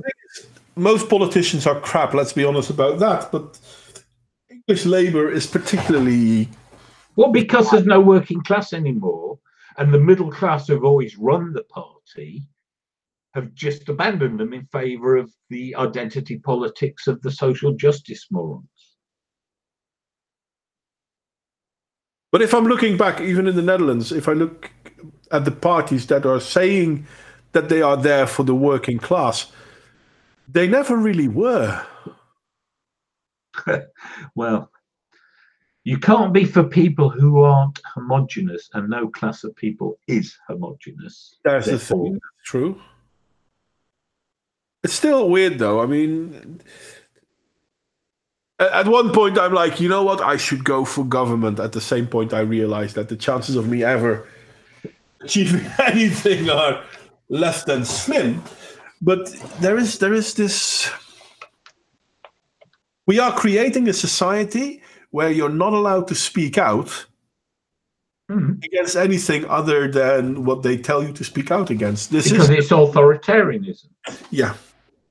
Because what do you do when you are convinced you are correct and people disagree with you? You demonize those people as evil. And what do you do with evil people? Well, they don't count. They don't deserve their rights. And people still believe that narrative. Because they're doing it all behind this, oh, we're only doing it for the poor, gays, blacks, lesbians, women's, etc. It's scary because I fear the end result will. I mean, I have the feeling I've said this so many times. I have the feeling that we are re-stepping the steps we made at the beginning of the 20th century. We're also re-stepping the steps the English made in the middle of the 17th century, because there was a conflict between Crown and Parliament. And what happened as a consequence? Cromwell became Lord High Protector and instituted a very extreme Puritanism. There was no dancing, there were no plays, they shut all the theatres. Yeah. And of course, people hated him. When he died, they invited the monarchy back, because the monarchy, for all its faults, was a damn sight better than that. Makes you almost wonder if that wasn't the intention at all. Well, it wasn't an intention. This is the whole point. The people who impose the Puritanism are sincere in their beliefs, but they will seek to gain the control and implement it because they're self-righteous arseholes who think they know better and should tell other people how to live. The robber baron versus the tyranny for your own good. Yeah. And the tiny elite I was trying to allude to earlier, they're only a few % of the population, but they're in such positions where they dominate media and they set the narrative. They are of that mindset. They're puritanical authoritarians who will do it all for our own good. No, you can't be a grid girl because that demeans women. What do you mean you don't feel demeaned? We don't care because your opinion doesn't count. You should feel demeaned. How dare you not? Because now you're doing it to your sisters. Which sisters are those? The ones that say that all women are real women, all men? Oh, no, those sisters are wrong. So you don't have to listen to those sisters because they don't fall into our little plan anymore. It's kind of funny because I was thinking about making a song on Jack Dorsey on this "We Love to Ban" sort of thing. Yeah. How the first things that both on Twitter and on YouTube, the first things they did to try and stop the spreading of anti-feminism basically was a bigger problem for the feminists than it was for the anti-feminists, because suddenly people started realizing, yeah, but the things they're saying, it's way worse. Yeah. But to be honest, I don't think Jack Dorsey's who I would target. Tim Cook's speech at the American not the ACLU, the other one. There's two. Well, maybe, but I mean... No, because that bit about it's a sin not to censor, that is scary. It is, but... Oh, I'm sorry. No, that is really scary. No, I totally agree. The problem is, though, that he doesn't have the power to do it. And you're wrong, because he's CEO of Apple. Well, so I don't... And he's talking about the Apple Store. Yes, I know, so I don't use Apple. The thing is, there is still an extra option. Yes, but again, what you forget is the way these people are interconnected. That's true. And they talk to each other. You see, for all Jack Dorsey's culpability, he talks the free speech talk. Tim Cook didn't. He just blatantly said it's a sin not to censor. True. I'm not sure which is worse, though. To me, I still think Dorsey is worse because he pretends to care. Well, I think the brazenness, the openness, the religiosity of the language, the messianic zeal is what's scary. Yeah, no, I understand what you mean, and I partly agree. But the thing is, it's easier to organize people against that than to organize people against Jack Dorsey and YouTube. Because a lot of people feel like, yeah, but no, it's only the extremes that they take down. And that's not really true. Well, it's that old thing, isn't it? Name of that song, though, if we tolerate this, then our children will be next. No, the first they came for the communists, and I was not a communist. Yeah, no, true. Nothing.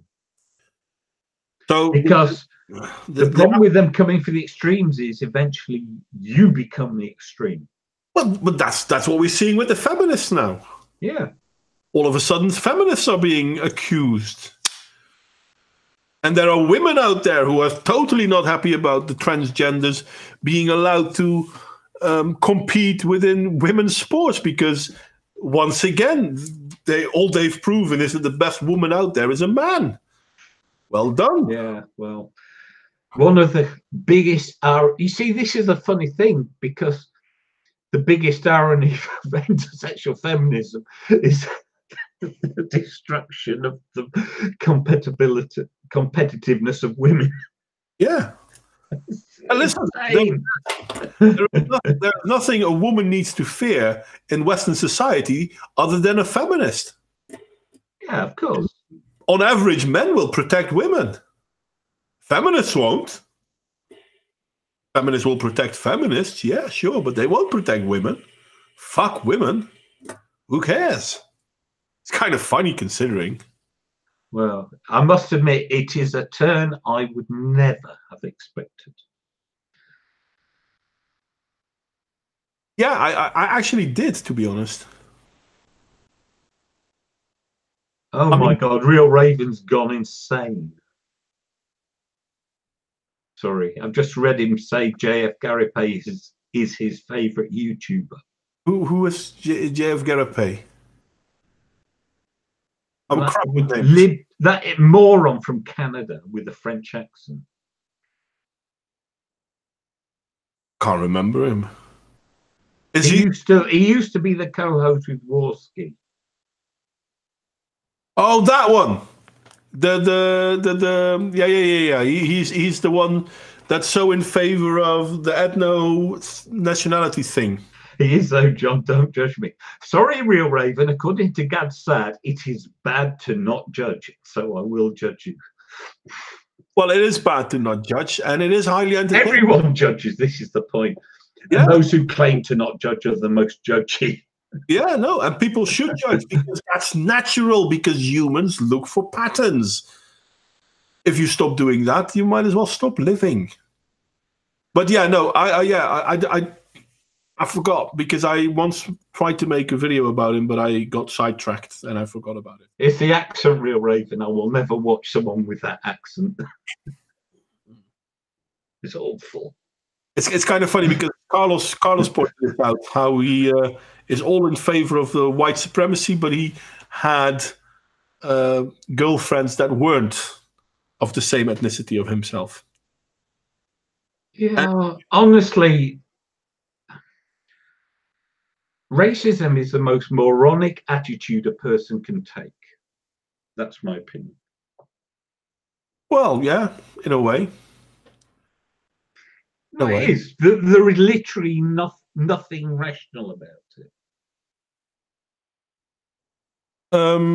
Well, yeah, dividing groups into ethnicities is understandable, but no, because it is the least. It is such a minor genetic change. Well, it's not useful, you mean? No, I mean it's if you take the genetics of people, what the genes that constitute your skin color and a few other visual characteristics are a tiny proportion of your genome. Yeah. It's so superficial, so moronic. Oh, he's not racist anymore. Is he now? Because he was rather racist, to be honest. I didn't know he changed. Well, yeah, but again, this is my problem. I don't, you have principles and you stick to your principles, and you can change your views, you can change your positions, but your principles are your principles. And someone who's like that doesn't have principles. Yeah, true that. He's making a case for the indigenous culture. I'm sorry.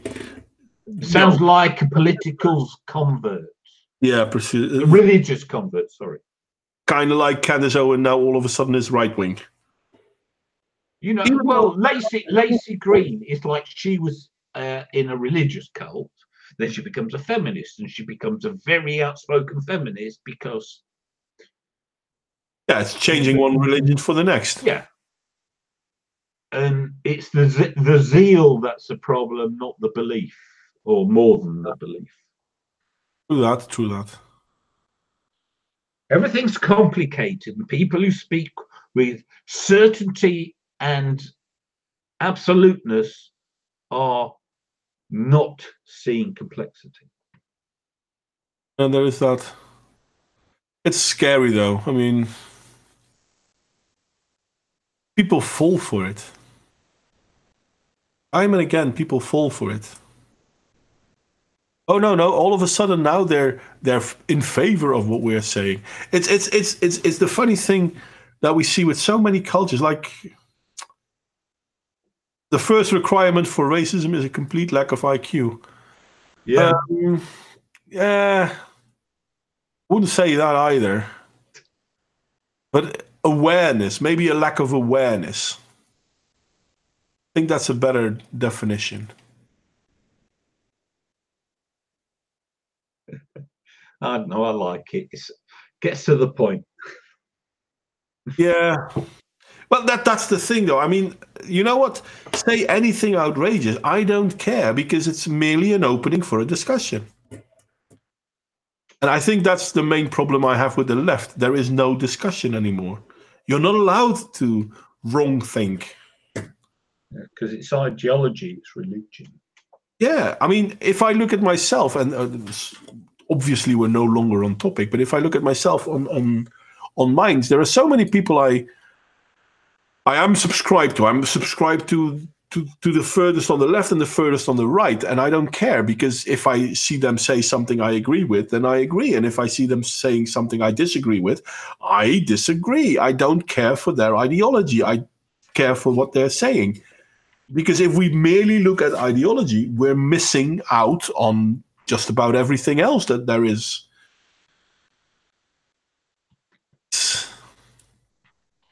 It's almost as if, no, I should rephrase it differently. A broken clock is still right 2 times a day. Yeah. Walt Reflection made a really good point in the chat. It's not that someone is racist; it's whether how they behave that matters. Yeah, no, that's true. I used to have a friend. Unfortunately, he died. Still miss you, Richard. Don't worry about that. His daughter married a black guy, and he was, I wouldn't say he was a fervent racist, but he was a racist. I'll not deny that. And at start, he really had a problem with this black guy, but this black guy served in the Dutch military and served in Afghanistan. So it's not that he was merely talking the talk, he was actually walking the walk. And Richard got to know him, and they clicked.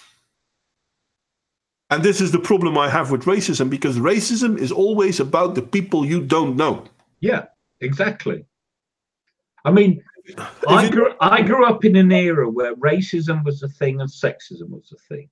Now, I'm not for either, but sexism is based on actual differences. Men and women differ, whereas people of different skin color don't differ to any meaningful degree Oh. As you say, they brought up in the same society. They are the same. Yeah, it's a cultural thing. I mean, I'd rather identify with people. Hell, you're British, Lenny Henry. I think the guy is bloody brilliant. Yeah. I don't see him. I hope I'm right, but I don't see him being one of those treat me as a victim kind of guys. Well, the funny thing is he has always had a bit of a thing about racism, but then he did grow up in Dudley, which was one of the epicenters of racism in this country, because it was where a lot of the first Caribbean immigrants arrived. Yeah. What was it? And they impacted on the working class. However, his first, you won't know this, he first appeared on a children's TV show called Tiswas. What do you mean I don't know this? You don't know he was on, you know he was on Tiswas? Yes. Okay. And there was a British celebrity at the time, a botanist called, there was a botanist, a white guy with a ginger beard, and Lenny Henry used to imitate him. Not in whiteface, but he put on a fake ginger beard. Mm-hmm. David Bellamy was his name, David Bellamy, and he had a lisp, very distinctive voice. And so Lenny Henry's one of his first things he did was imitate this famous white guy, which was really funny. Now everyone would be, oh, shock, the horror. Can't remember people making a big deal out of it, to be honest. No one made any deal because no one gave a shit. No, because it was... No one thought to give a shit. It takes your fucking SJWs to point out.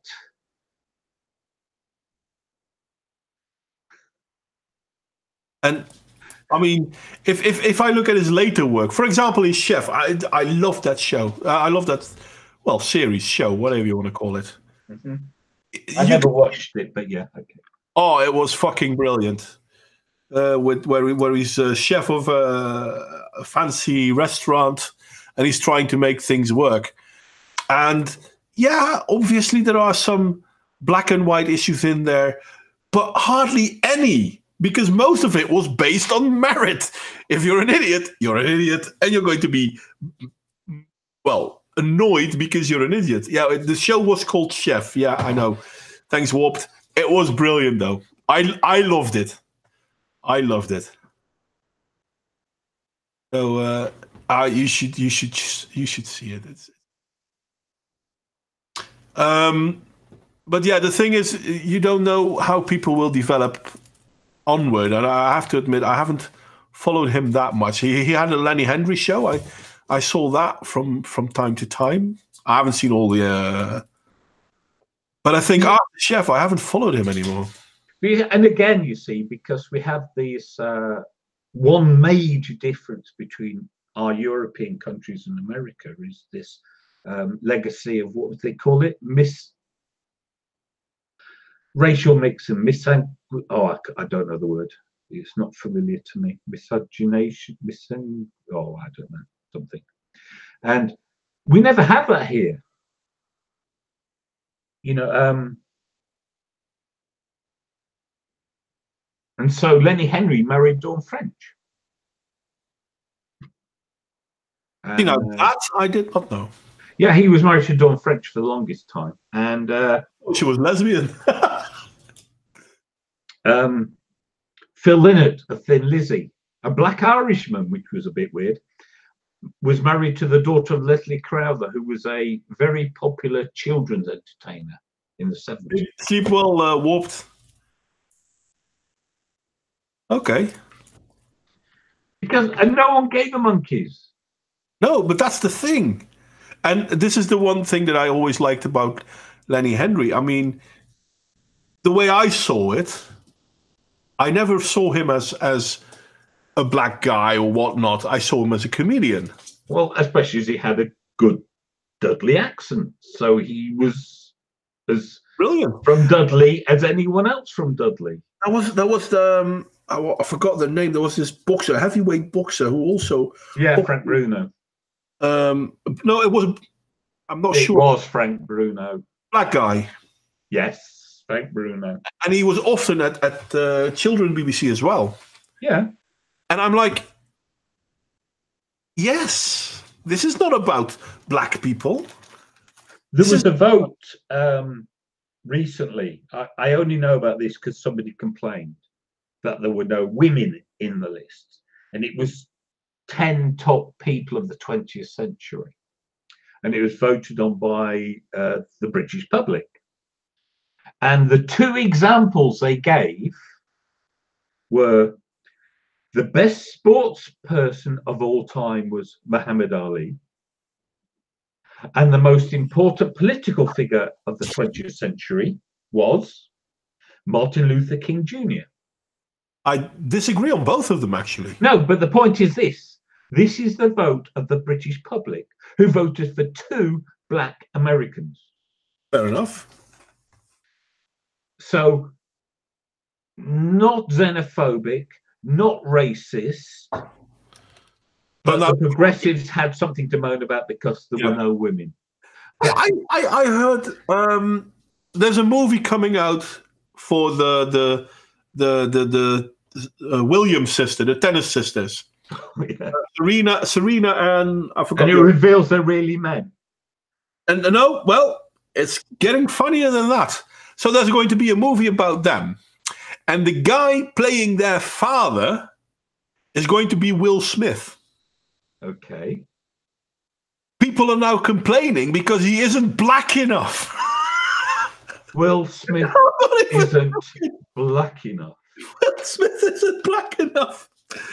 Oh, for fuck's sake. And I'm not even making this up. I'm like, seriously, people, come on. Oh, my God. Yeah. That is so... I'm like, what the hell is this? No. The movie industry is whitewashed. We say that the Egyptians were white, even though, historically speaking, they actually... they were Middle Eastern. They weren't black any more than they were white. They were Middle Eastern. Well, they were Caucasian, because Caucasian basically is the Middle East as well. No. Semitic. No, you had Semitic. Semitic. You had the both. Jews and the Arabs and people along the North African coast are Semites. Well, okay. I thought half of them were Caucasian as well, but okay. Either way, they weren't black. So no, they weren't black, because here's what I'm saying about these idiots on the left in America who think if you're African, you're one people. And they don't even understand that north of the Sahara, they were fundamentally different than south of the Sahara because of the Sahara.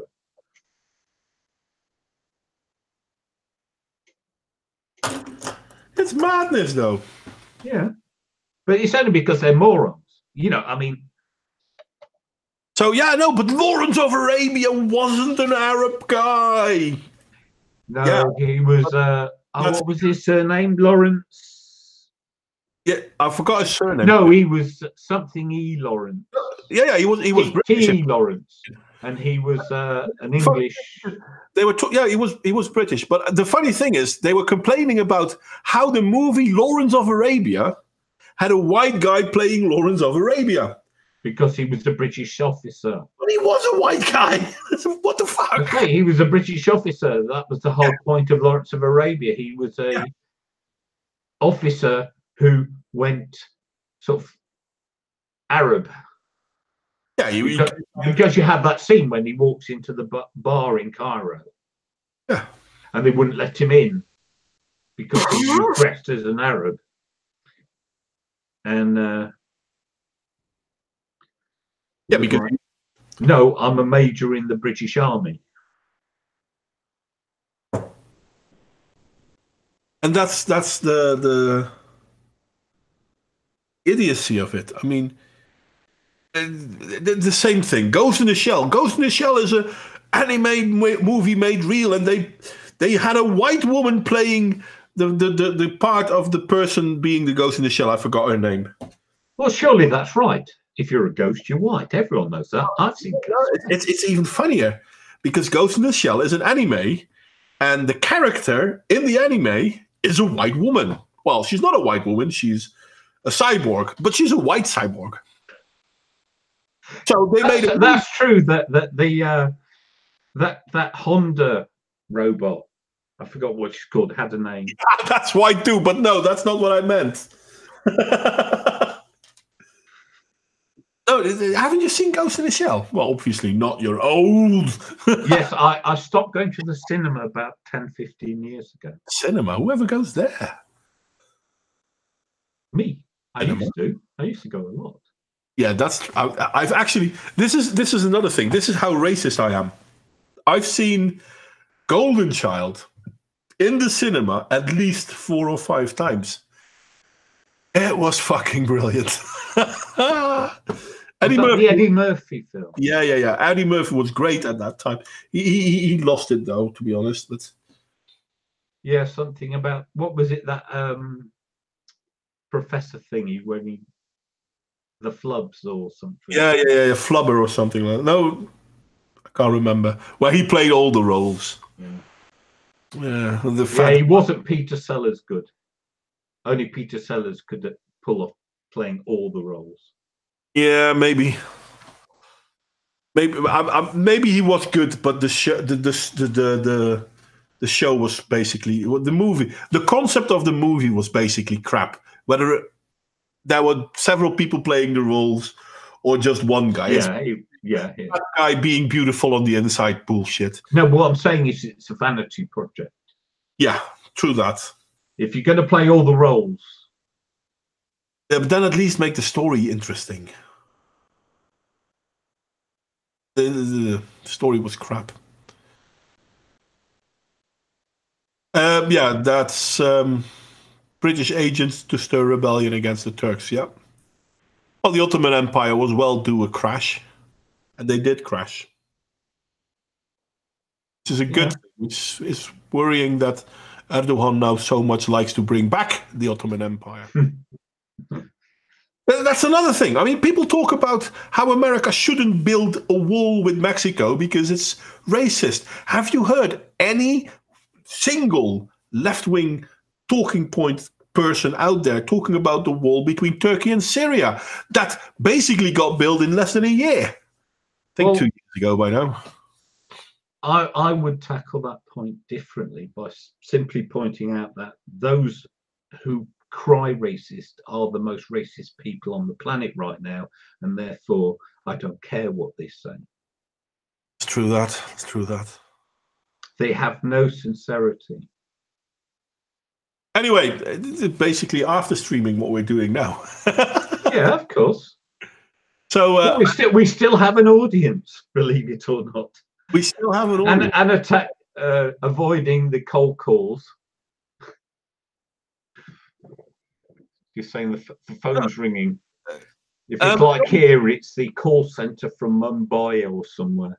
Yeah, well, she had to go to work in a moment. Maybe they're calling to say, hey, where the hell are you? Should have been here 20 minutes ago. No, I'm just kidding. Hey, but anyway, if you want to join, you're more than welcome one day. I did say that once. Yeah, it might be a scheduling thing if she has to go to work. True that. Well, I mean, maybe I need to think about one day or once a month. I had a few ideas about different things that I wanted to do with the live chats as well. Maybe I should relocate the time frame or something like that. Though it's going to be difficult. The Wednesday one will be at this time. That's for sure. And the Neo-Turks are coming back strong. Well, there's a different problem, and it's not even the Turks. There's a different problem in the Middle East at the moment. We are seeing the return of the Barbary states. No one seems to talk about that one. Well, yeah. Yeah, but that's rubbish. We're not seeing the return of the Barbary states, yeah? Open slave markets in Libya? I don't know. I didn't see that anywhere in the Middle East 20 years ago. And again, who were they enslaving? Oh, it's the Arabs are enslaving black people. Well, they never stopped doing that. Yeah, no, but here's the thing. When the Europeans started the slave trade, the transatlantic slave trade, they were simply exploiting the existing Slave trade with trade of Arabs, of black people. well, Arabs And yet, we aren't racist, we love black people. Leftists never talk about that slave trade. which never and the white one did. Yeah, and they never want to acknowledge it even existed. But that's kind of funny because if I think Saudi Arabia eventually made laws against slavery because they didn't want to for the longest time. They did so in 1963. I think it was 63. And I think Mauritania did so in 1990. So that's like less than 30 years ago. And no one talks about that. Of course not, because that's not it's only the evil white man who we have to demonize narrative. It's only the white men that actually fought against slavery. You know this, I know this. No libtard SJW knows this, apparently. Yeah, it's kind of funny because I made a video about how a Dutch newspaper made a story on how YouTube is turning people right-wing. One of their argument was YouTubers pointing out that slavery wasn't a white thing. And that's right-wing, is it? Yeah, no, that's racist. So that the British fleet... How can I be racist? That the British fleet tried to stop slave traders on the open seas. Yeah. Actually, British blood being wasted on fighting slave traders. Yeah. The British were racist. Apparently, yeah. And black is white, up is down, and racism is anti-racism, and anti-racism is therefore racism. It's obvious. Well, to me, racism is a bullshit word anyway. No, but you know, I'm talking about the leftist. Yeah, no, I know. The SJW regressive logic. Sorry, I hate the use the term leftist. I've made 2 videos arguing against doing so. But it's the whole thing about ists and opes. I actually started using the short version. Yeah, you're some kind of ist or some kind of ope. Well, it's what you do when you don't have an argument, but you have a lot of virtuous, indignation. And we keep falling for it. Our politicians keep pushing this narrative, and we keep falling for it. I simply don't understand this. I liked it because it was an Australian senator, I think it was. They were talking female and male, and then the female one was, yeah, but you're mansplaining, and Lee in hell. Oh, he exploded, and I'm like, damn right, boy, that's how you respond. How the fuck do they dare? Okay, do you remember our pre-stream conversation when I talked about all the complexities of why these ideas won't die? Huh? And then you just said you don't understand, and my point is that if we look at all those complexities, you will understand. Because they're all in there. But I'm not saying they're not all in there. I still believe. No, I know what you're saying on that point, but the point is part of it is the mechanism by which the populace just gets dragged along. But that's why I love, for example, this politician, because he is taking the position of a watchman.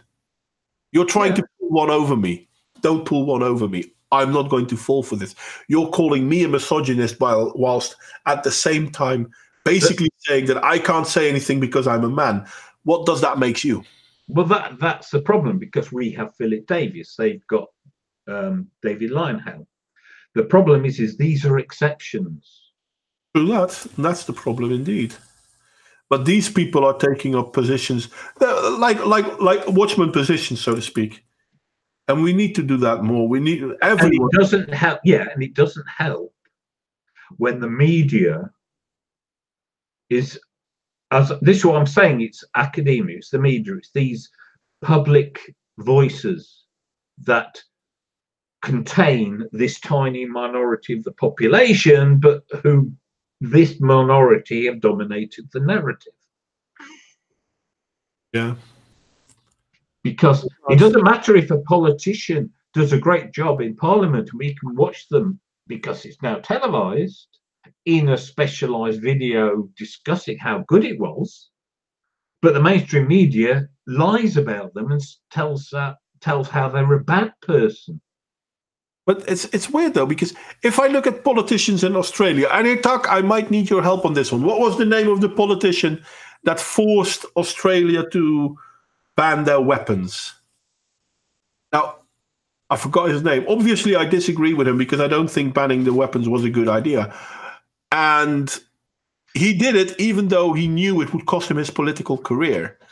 And then I can still say I don't agree with you, this or that, but at least he had conviction. At least he stood for something. And most politicians now, they don't stand for anything. They do talking. No, they kneel on their knees while people take it up the arse. Sorry. No, listen, I understand. Hell, you saw my last 2 videos as well. And that's just one of the examples, because it's not about Islam, it's not about socialism, it's about our bloody own politicians. No, it's about authoritarianism. This is what we were arguing last week. It's the issue is purely a vehicle for what they're trying to do, which is gain control. Which they are gaining, unfortunately. Yeah. And if you actually look, as we talk about frequently, they aren't even intellectually consistent. They'll flip on a dime. They'll chase any new cause du jour because it's about the power. It's about being popular and about being virtuous. It's not about principle. It's not about goals. It's about power. Yeah. It's scary, though. Anyway, I am getting a little bit tired. Well, we have gone over 2 hours. So not bad. Not by much, though. Not by much. We're still talking. No, I'm saying, but not bad. Not bad. Oh, no. And I did enjoy the talk, and I agree with Elicia that basically we've said a lot of things, and at the same time there's so much more to talk about when we talk about open borders. There's so much more to talk about when we talk about the problems our society is facing. It's because it's just an example of this mainstream attitude. You know, there's this talk about the in-group and the out-group. And we see a very weird dynamic at the moment where the in-group are ideological, so they're ideologically identified as an in-group. The out-group are, the straight white males who allegedly dominate society only for their own interests, and yet have allowed these people so much power. Weird that, anyway. And then there's a third group who are like the outer out group, who are now being positioned as better than the actual out group, who aren't being admitted as the out group, if you know what I mean. Yeah. So, like, we know nothing about those people out there, but because they aren't this particular group we hate, they must be better by definition. And so they're literally seeking a policy of replacement to replace the group they've now demonized with these outsiders who can't possibly be as bad. It's weird. I really don't understand how this keeps happening. But it is something that has been keeping... I think it started somewhere in the 60s. Oh, never started anywhere. All problems are as old as time. Well, true that, but After the See, Second World War, there was a period of staunch nationalism. yeah, because there was the collective Remember? remembrance of the war. Yeah. You know, I was thinking about this. So I was born 17 years after the end of the Second War. And yet the Second World War, and it was depicted everywhere in, you know, so many films, and we had Dad's Army on the TV, and there was a culture of it, and yet it was still the distant past.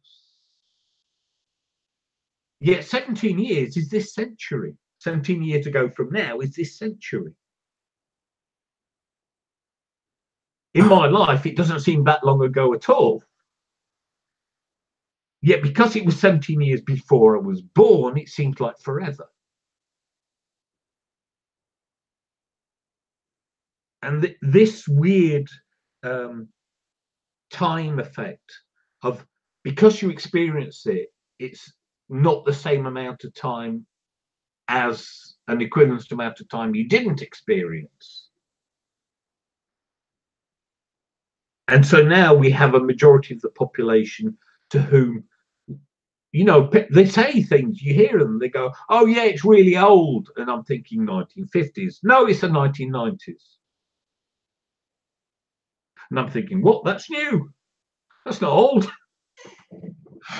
I'm old, but that's new. And so, of course, people, when a discourse is dominated by people who no longer have a connection to 75 years ago, it's not ancient history, it's fiction almost. Does that make sense? No, yeah, it does make sense. And yeah, you know, so you have all these people who literally don't have any connection anymore. You know, we have a generation growing up who've never not known computers, who, you know, and to me that's weird. Being old. No, yeah, no. You know, never not know mobile phones. I can still remember having the first one, and I was pretty well. Once it became open to the public, I was pretty fast, because, I mean, they've been around for a longer time, but they were basically unaffordable for most people. But I have had one since I think I'm 24, which is quite a bit of time away. Yeah, I used to work as a temp agent, so yeah, it was important for me to be reachable. Yeah, but I mean, do you ever watch a rerun of an old detective show, a cop show? Yeah. And they didn't have constant immediate access. Nope. By telephone. And it fundamentally changes the story, because now you just check it. Well, or there's no what do I do, because it's get on the phone, call for backup or whatever, and it's instant. But that wasn't even in the thinking before it was possible. And you actually can see fundamentally different ways of behaving and thinking as a detective when you are literally on your own without communication. Yeah, true that. And it changes how you problem solve. Imagine what it was like when you didn't have the internet at your fingertips. So you could just check facts or look things up. Yeah. And the point is that we're now getting to the point where people will have never not known that. No, and that's the thing, though. I mean, if you look at the Modwain left already. No, I'm not. I'm still here. Sorry. If you look at the symbol that people use to indicate a phone, most people nowadays don't even recognize that symbol as a phone. No. The one with the ring and then the... Hey, let's be fair. People have started complaining about the floppy icon for save in programs. Yeah. It doesn't surprise me. Funny that it took so long. Oh, it's true though. When was the last time anyone used a... Well, when did you last have a computer which had a floppy drive? Ah, well, I still have one. Oh, I still have a floppy drive, but it's I bought a laptop many, decades ago, and it was a very early, very slim computer, so it didn't have room in the case. So it was a detachable one. But yeah, no. I mean,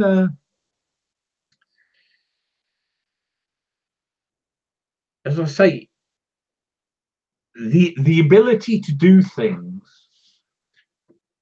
I read a very interesting book on language, and in this book on language, it was talking about a very rich history of not just language, but linguistic scholarship on the Indian subcontinent, especially in Sanskrit.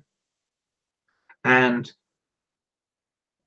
although they had this tremendous tradition of scholarship, one of the fundamental beliefs of their scholarship was you don't write anything down.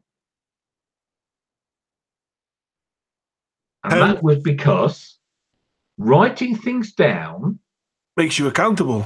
No. I'm talking about scholarship. Okay. Writing things down is a way, it weakens memory. That was their reasoning. If you have to remember everything, you work at memory, your memory is good. But as soon as you write things down, you can become lazy and sloppy. And they thought that was a bad thing. That was their rationalization. Okay, I understand it a bit, to be honest. I disagree with it, but I can but that was their thinking. But my point is this, is that thinking is now we've got the internet.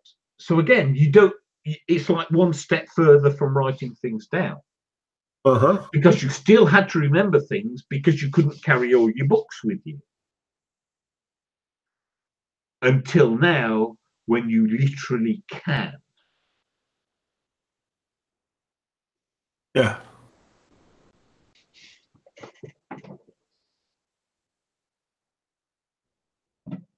Yeah. Yeah, no, I understand what you're saying.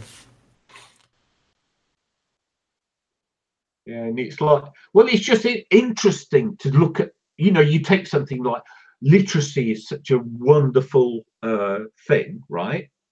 And the printing press revolutionized Europe. The West, let's be honest. Yeah. And then you hear a different perspective. One that you just wouldn't naturally think of, because in ours it's immersive, that print and the written word is so powerful and so good. And then you hear someone say, well, actually their entire scholarship was based on not having the written word. And it's like, wow, I never thought of it that way. Like you say, don't necessarily agree, but it's still food for thought. It's food for thought. But this is yeah, I've said this many a time, obviously, because I'm an idiot like that. But this is the thing. A lot of people, once they start believing whatever ideology, whatever concept they will, then all of a sudden, everything from that ideology or concept is sacrosanct. I don't have that. I mean, I can still see certain things from the Trump or the anti-Trumpers that I agree with. Obviously, I can see more from the people that are not anti-Trump, because most anti-Trumpers are blathering idiots. I mean, I was going to say deranged. Well, no, deranged is too sweet a term. I mean, do you want to criticize Trump? There are plenty of things to criticize the man on. But they are not bad enough, so you make up stuff that is being debunked. Hell, they've been busy with the Russia collusion story for over 2 years. What did it bring up? It brought up Uranium One. It brought up how Obama wiretapped Trump during the election. These are real issues. But they're not the issues they were looking for, so we just move along. And I'm like, how far does the rabbit hole go? Well, but now we have the private attorney of Trump. Yeah, you know the guy. He used to work for the... Yeah. Yeah, but he has stuff that will condemn Trump. Okay, what did he have that condemns Trump? Well, nothing, because, well, that time when you were in Czechia, I've never been in Czechia. Does he have a love child with someone else? Not that I know of. Stuff no, like... he has a photocopy of a check given to him by Trump, which somehow proves Trump passed on the money to pay off Stormy Daniels. Yeah, because we all know that photocopies are the way to do... No, but that's not the point, is it? He gave him some money made out to him, and that somehow proves that it was the money to pay off Stormy Daniels.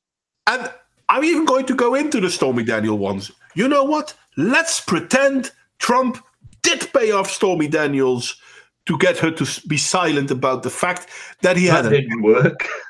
No, but even if it, let's pretend he tried to cover up an extramarital affair well before he was a politician, and he paid for it. But he's still a consenting adult. I mean, she didn't blackmail him into paying it, so I don't see that as a crime. Well, apparently she did blackmail him into paying it, because she said, I won't tell people if you give me money. That's called blackmail. That's blackmail. Therefore, then Stormy Daniels is the one that should be... No. She's got that special privilege, the vagina card. I know. She's a woman. And no woman ever does anything wrong. But I mean, I assume she didn't blackmail him, so I'm still going to go from that assumption. So we have an adult man having sex with an adult woman. He didn't rape her. It was consensual. And then she's like, haha, you're married, so you better want me to be quiet. He said, okay, you know what? Here you have a pocket money, pocket change. Now go away. Yeah. I mean, let's be honest. If we look at the sexual scandals from the Democratic Party, none of them were so cheap. No, they're just massive hypocrites. And it's like, oh, for fuck's sake. They don't care. This is what I'm trying to say. None of their principles are principles. They don't care. All they want is mud to fling and hope some sticks. I like the fact how BuzzFeed is now being totally destroyed by their own stupidity, because people basically are like, yeah, no, we already know you're lying. And all they keep doing is doubling down. That's the one thing that politicians on the left keep doing. No, but this is the irony. Okay. We know that you must never apologize to one of these regressives or whatever, right? Yeah. They understand. They understand that. Oh, yeah. So they never take it back. They never apologize. Because they do understand that it's not a good thing in their circles. Do that. Listen, it's in their best interest to keep spreading bullshit. The fact that they're spreading bullshit is bad enough. There's actually people who believe it. Oh no, Trump is the worst president ever. Yeah, okay, but he got North Korea to talk. But they didn't make a deal. Yeah, but they're still talking, aren't they? That alone is more than all of the other presidents in the past, whether Democrat or Republic. Just remember, Trump is going to start war. Even when he withdraws troops from Syria and gets the North Koreans to negotiate, He's the one who's going to start the war. Hillary, on the other hand. Oh, no, she won't start a war. She'll merely drop a few nuclear Oh, bombs. no. She'd have had World War III with Russia by now. Oh, yeah, definitely. Well, let's be honest. She's the one that said that the nuclear option should never be off the table. Yeah. That's amazing. Anyway, we're nicely rambling around all sorts of points. Guys, do you want anything else out there? Just Dimitri, William. Hi there, William, by the way. I haven't seen you before. I can't remember. And I think Arya Tuck has left us because she's been... She's probably gone to work, and all the Europeans have gone to bed. Through that, considering the time, we have to say that makes sense. Oof, but the only thing that does... Sorry, had to slip that in because it was too good a lob up to not whack it. Anyway, no one else... no, Anna Tack's still there. Good. Yeah. I see. But anything, guys, if you don't have anything you want us to discuss or you have questions for us, I am going to call it quits now because we've been here for 2 hours more. And it was a good joy. Okay, good night. It was nice. Thank you, Dimitri. I did enjoy it. I'm pretty sure Toxic enjoyed it. I'm not sure about John, though. I'm not sure. No, we had a good... No, I'm a miserable old git. Crikey. I'm a grumpy old man. Grumpy old man, get off my lawn. No, they even did a TV show in Britain a few years ago called Grumpy Old Men. And it was just semi-famous guys over 40 having a moan. And it was so successful that they had to do a Grumpy Old Women. And as always, that killed the genre. Yep. It is 7 minutes past 1 in the morning in the UK, Dimitri. It's an hour later over here. Yeah, they're always behind us in Europe. Right, we're in front of you, mate. It's 2 o'clock here, not 1 o'clock, and not 12 o'clock. Sorry, we're ahead of the time. Yeah. Well, actually, we are ahead of the time because it used to be all Greenwich time, isn't it? It still is Greenwich time, actually. It's still Greenwich time until the end of the month when we will switch to British summertime. Yeah. I don't know why British summertime. I think the Irish and the Portuguese and the others on the same time zone might object to our appropriation of the term. And in the Netherlands, they're talking about maybe stopping with the summer and winter time altogether and just go to... I'll tell you something. I've been saying this for decades. It's a nonsense. Do you know why they say they do it? To give the farmers more time. Well, the last thing I knew, cows don't wear watches. True that. No. So if you are at 5 o'clock in the morning and milk your cow, or 6 o'clock in the morning and milk your cow doesn't care. Yeah, but that's not the reason. The reason is you go up and you go to bed with the rooster and you come up with the rooster because you use the daylight as much as you can. So farmers were already using daylight and not actual time as their measurement. Oh, exactly. That's my point. So changing the clocks makes no sense from that point of view. Yeah, in the Netherlands, they didn't say it's because of the farmers in the Netherlands. They said it's because of the industry and the kids, so that they can enjoy school during light times, daytimes. Well, I must admit, because of all the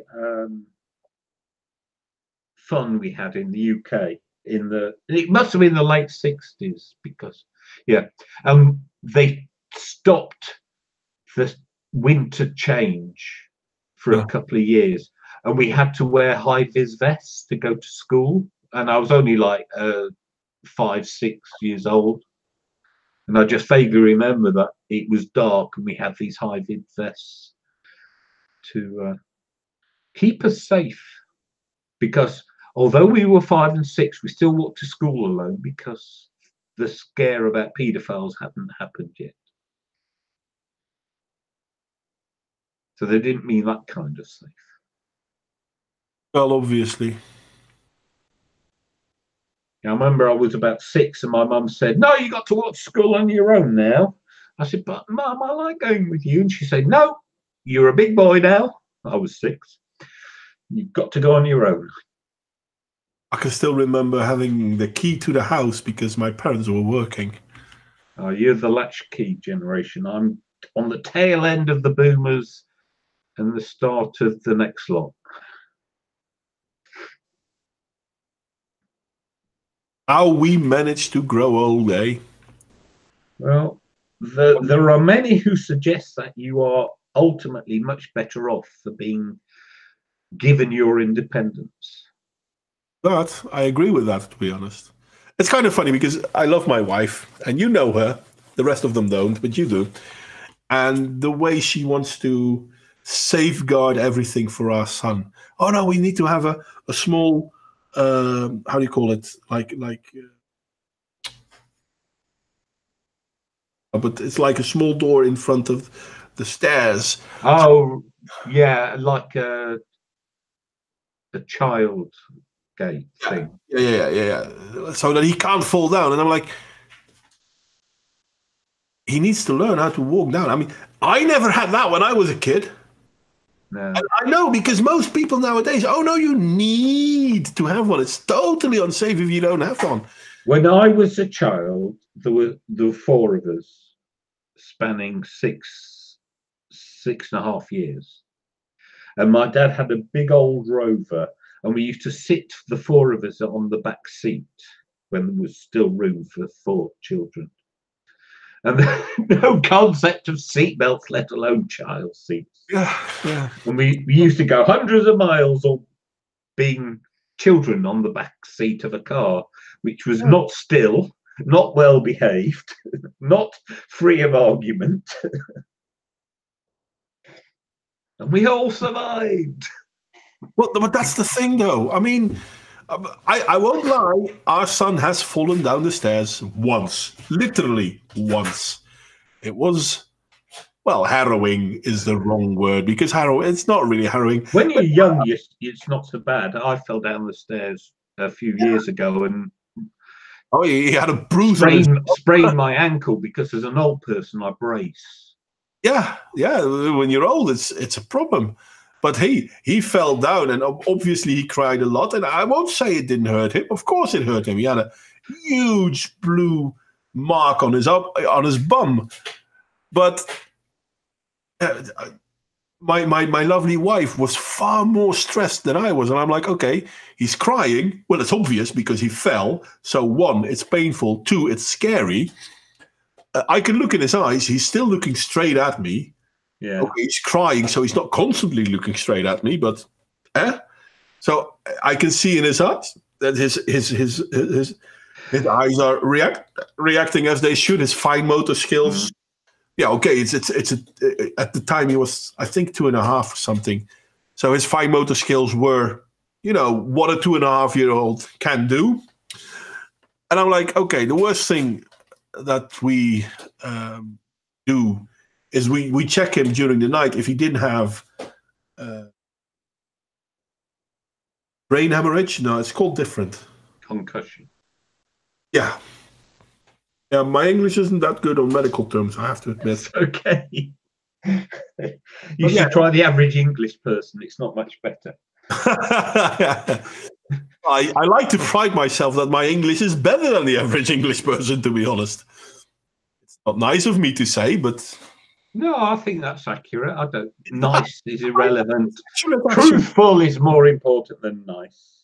True that. No, but I know it's accurate because years ago, when I was a lot younger, there was it would be years ago.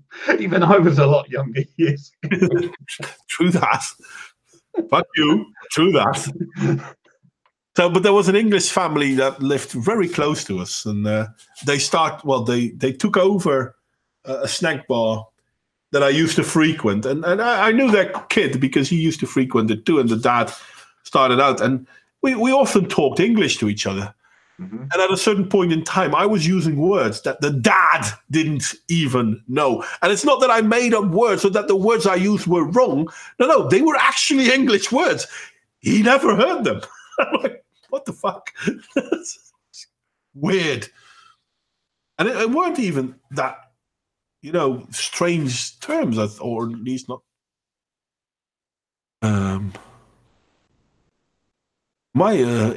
I didn't think those words were that weird. Well, vocabularies are odd that way. Well, actually, that's one of the words he didn't know. Vocabulary. Seriously, the word count you use.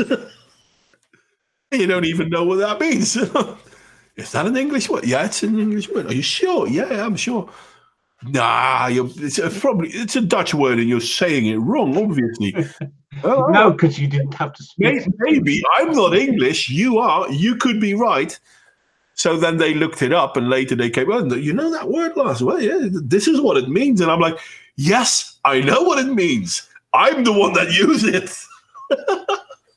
Kind of funny.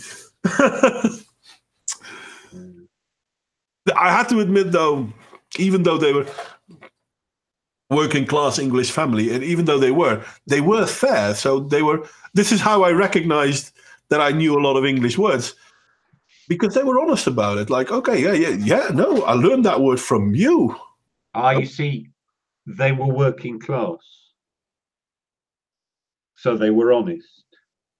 Well, they were honest. No, it's not where you get the dishonesty. The dishonesty is in the middle class.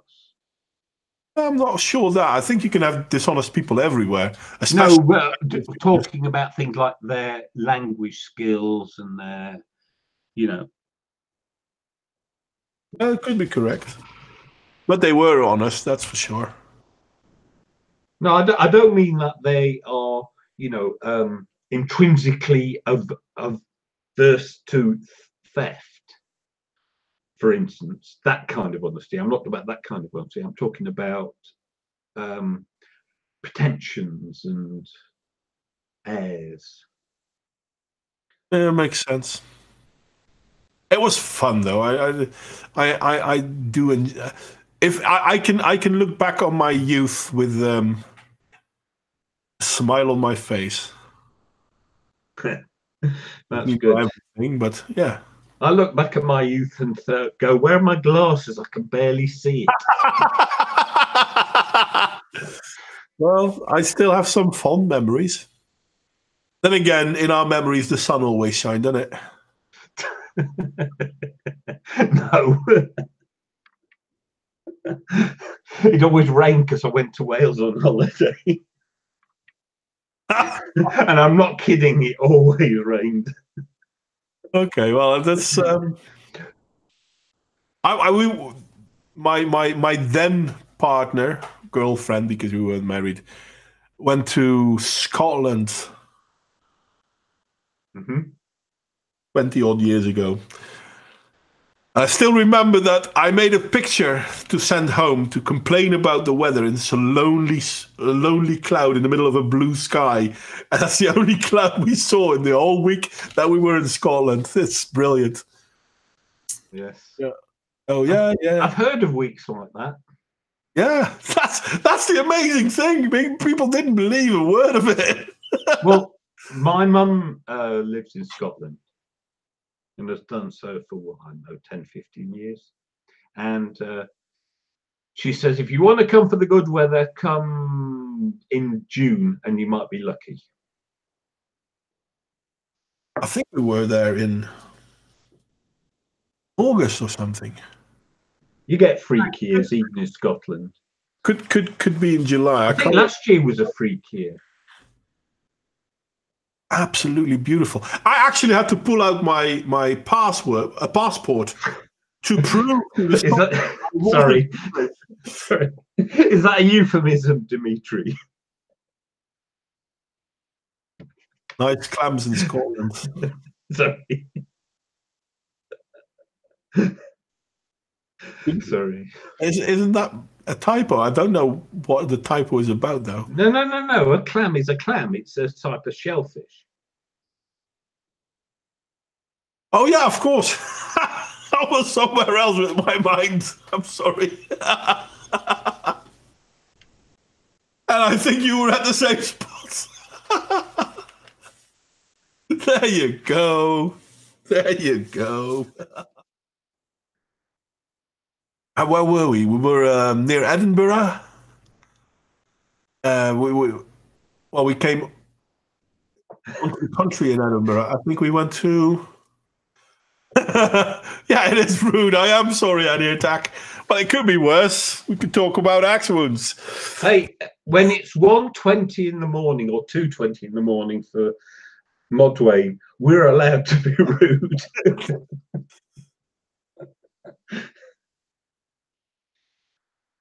Yeah.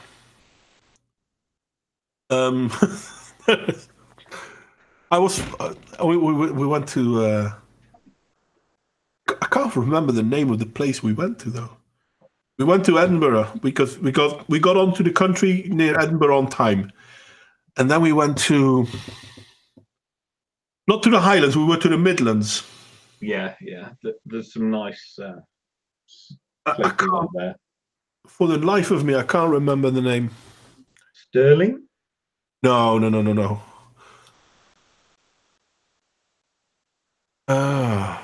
It was a small village. Oh, right. Well, Something with a gib or something like that.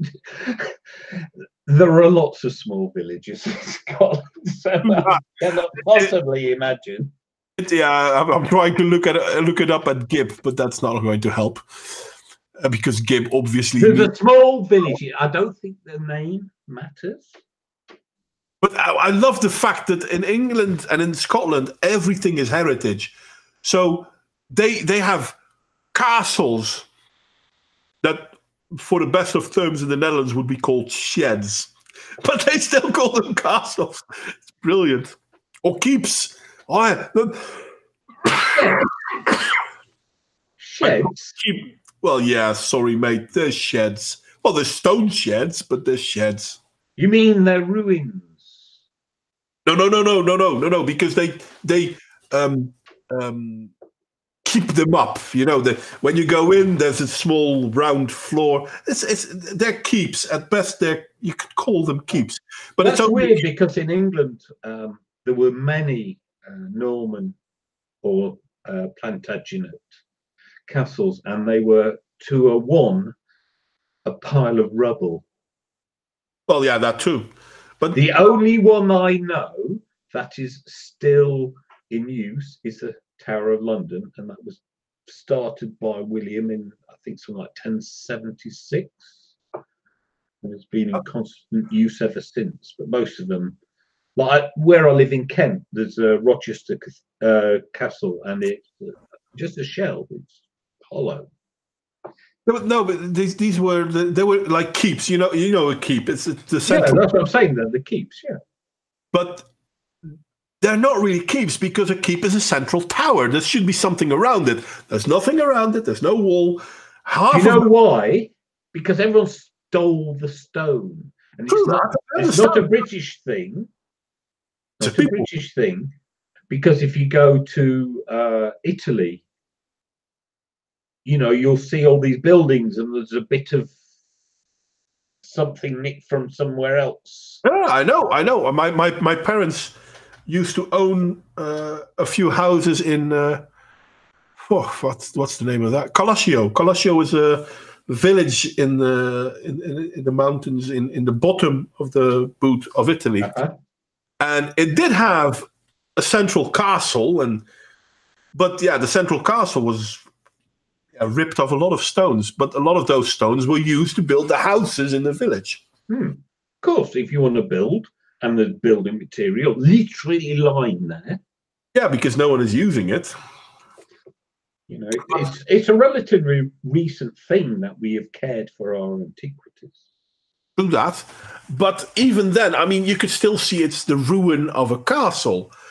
But a lot of the stuff that they called a keep or a castle in Scotland, I'm sorry, shed is far more generous a word than keep.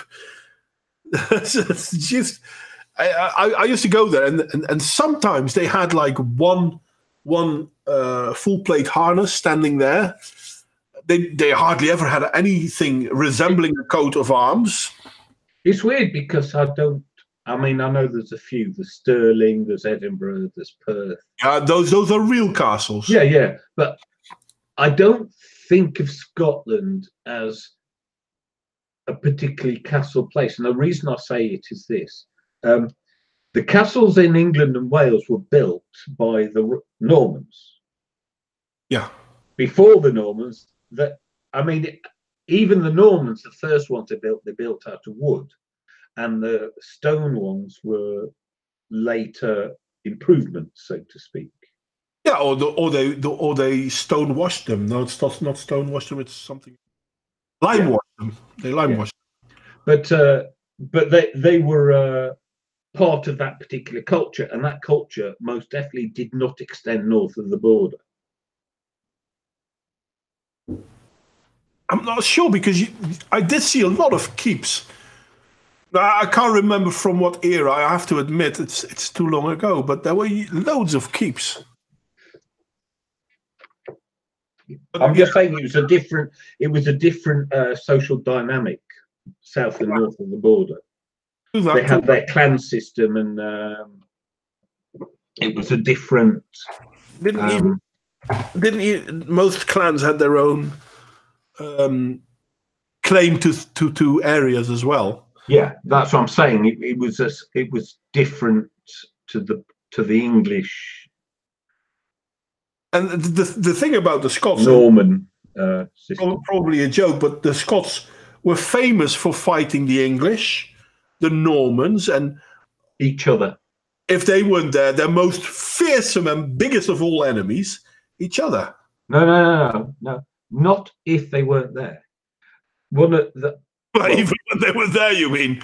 Yeah. Well, the two most famous battles are Bannockburn and Culloden. The second of those was to do with the Jacobin rising of James III, or Bonnie Prince Charlie, and the English force was made up of Scots against the other Scots. In other words, there was no English force. That's what I liked about the Battle of the Crown in, I think it was 1066, Hastings. Mm-hmm. I loved it because it's about the Crown of England, and there were 3 fighting factions, and all of them were Viking. There wasn't an English faction amongst them, and they were fighting for the English crown. No. By that time, the English Saxons were the English. They had created the nation. Well, they were still. No. You say they were Viking. I'm sorry, I disagree, because they were descended from the Saxons, who were the Germans, not the Vikings. Fair enough, but who was it? There was the people from Normandy. Yeah, but the other faction wasn't at the Battle of Hastings. It was in Yorkshire, hundreds of miles away, which was part of the problem. Yeah, but the Normandy was one faction. The other one came from Denmark, if I'm not mistaken. Yeah, but that was under what was his name? Harold, somebody. Yeah, I'm crap. I can't remember either. But I thought that the English ones that were fighting, they weren't fighting from the Saxon part, because they were being led by... Who was it that followed...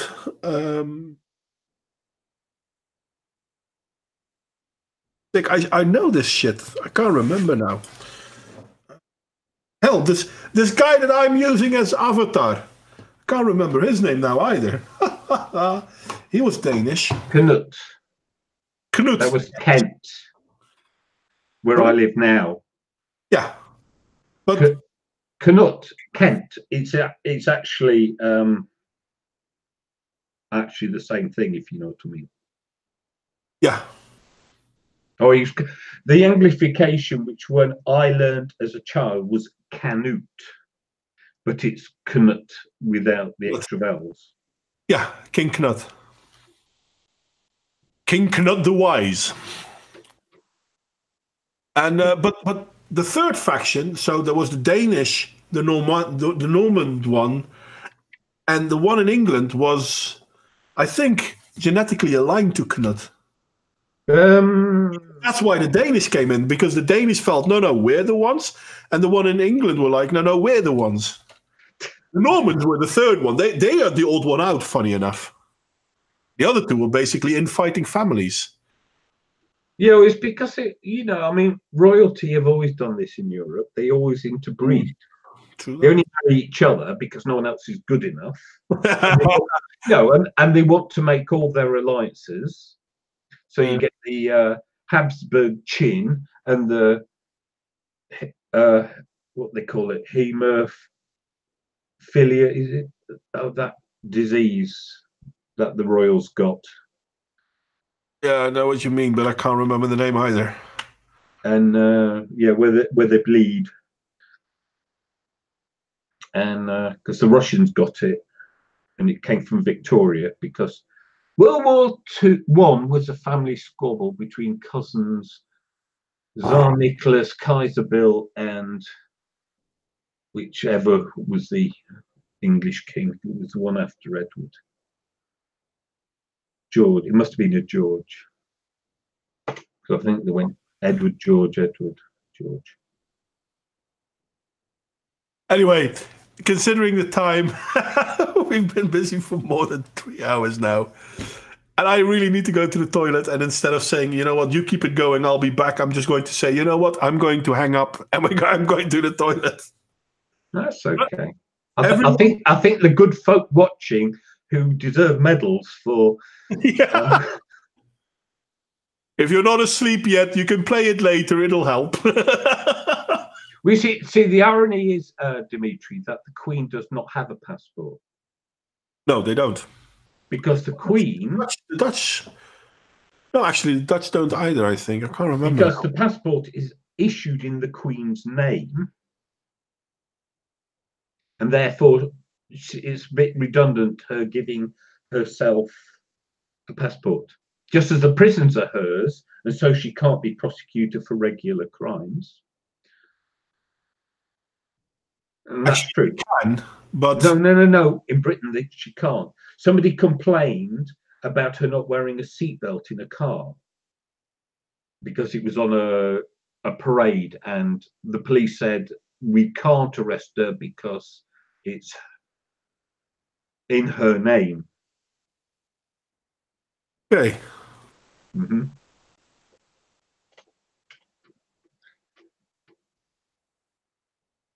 But she does allow us to live here, so we're grateful. That's kind of her.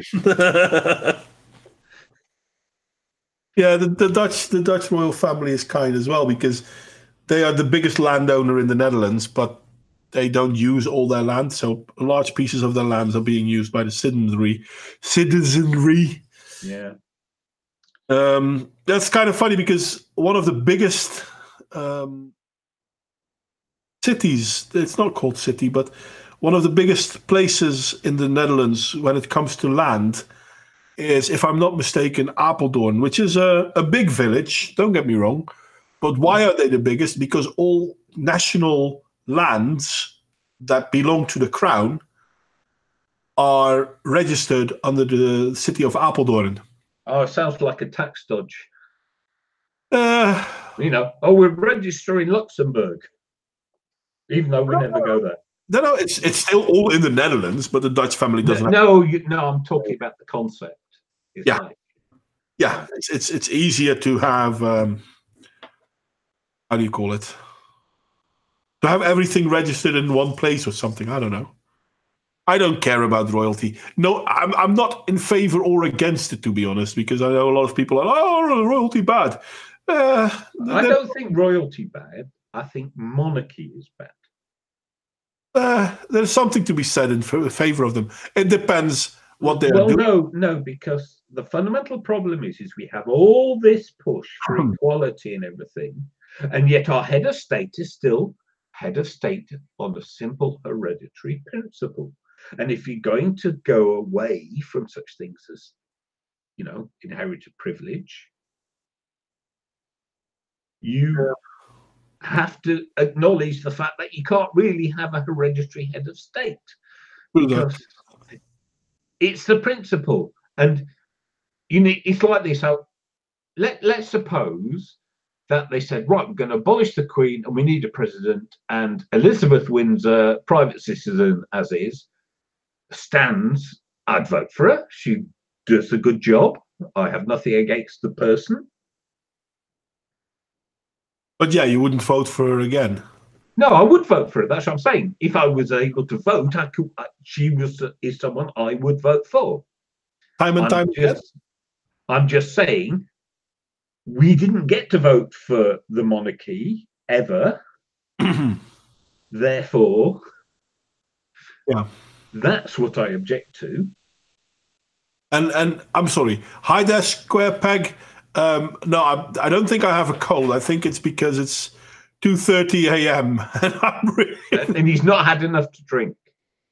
Yeah, something like that.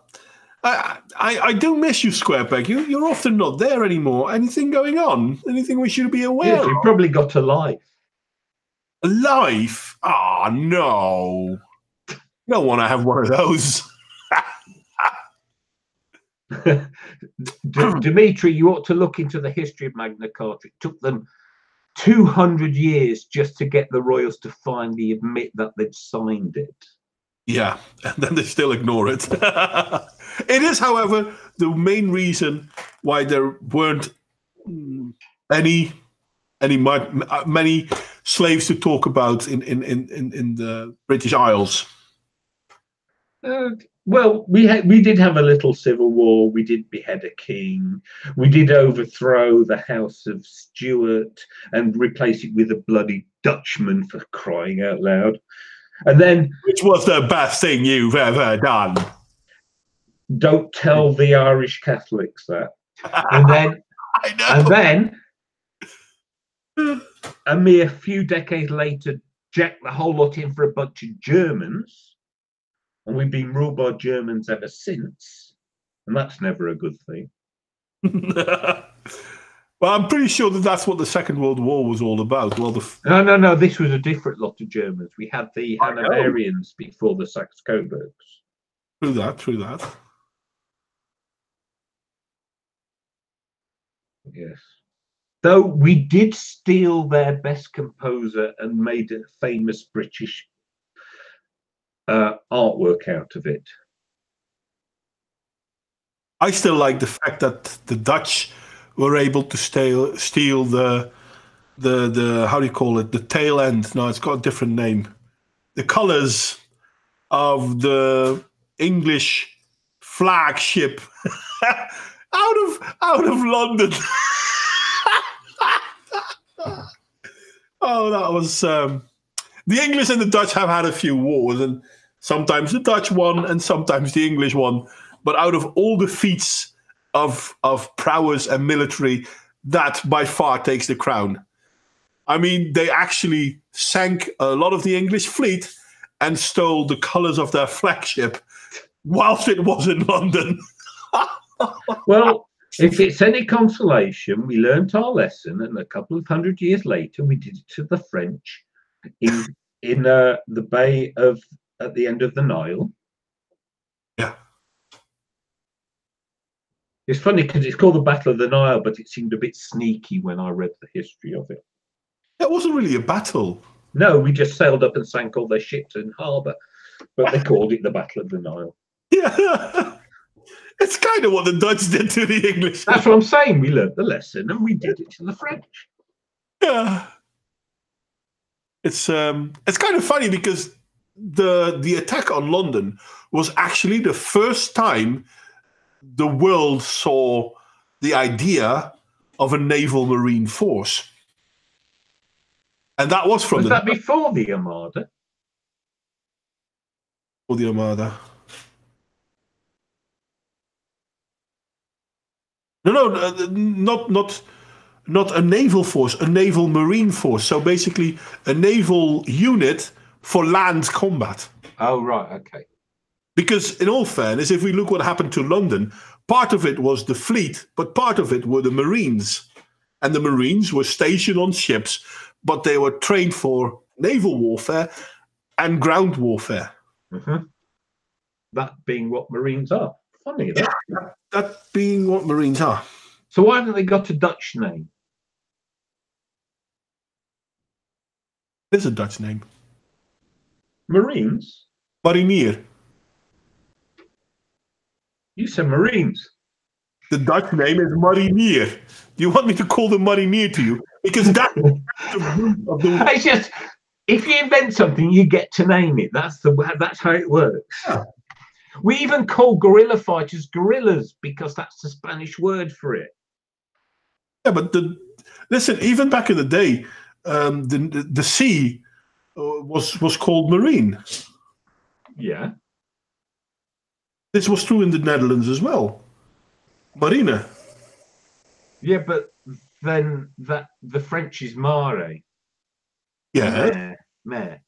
So that, it's all the same Latin root. Yeah, that's where it's derived from.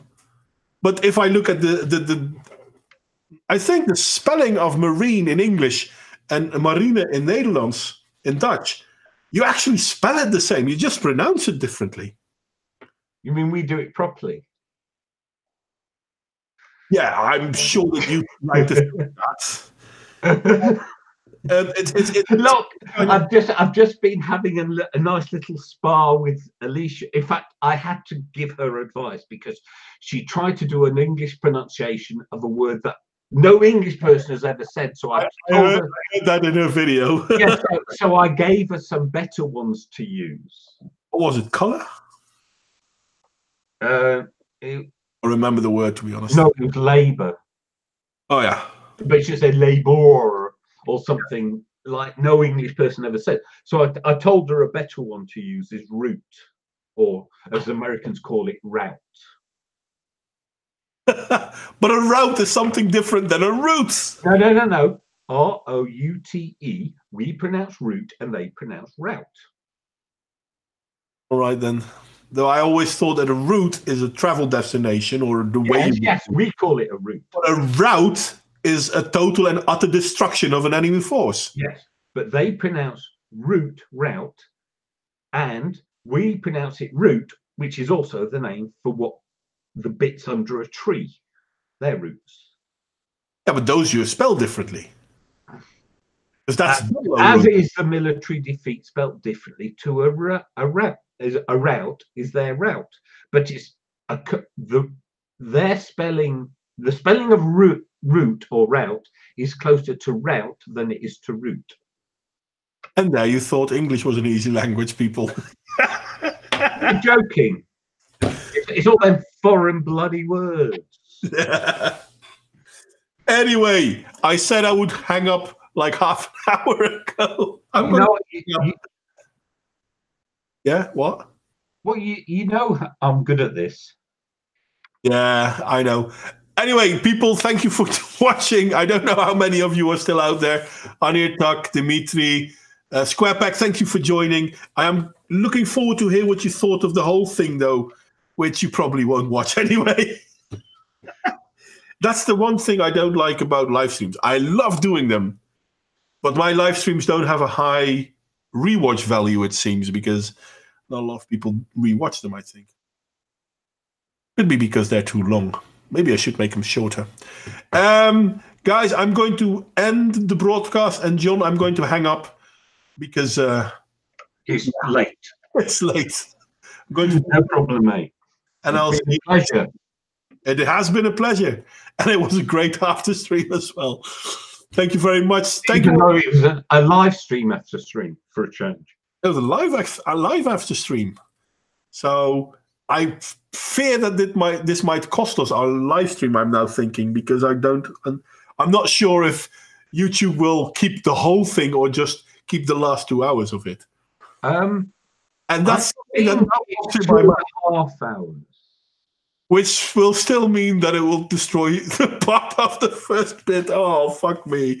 I'm sorry, Elicia. We'll have to do it again. Anyway, bye-bye, people, and see you all next time.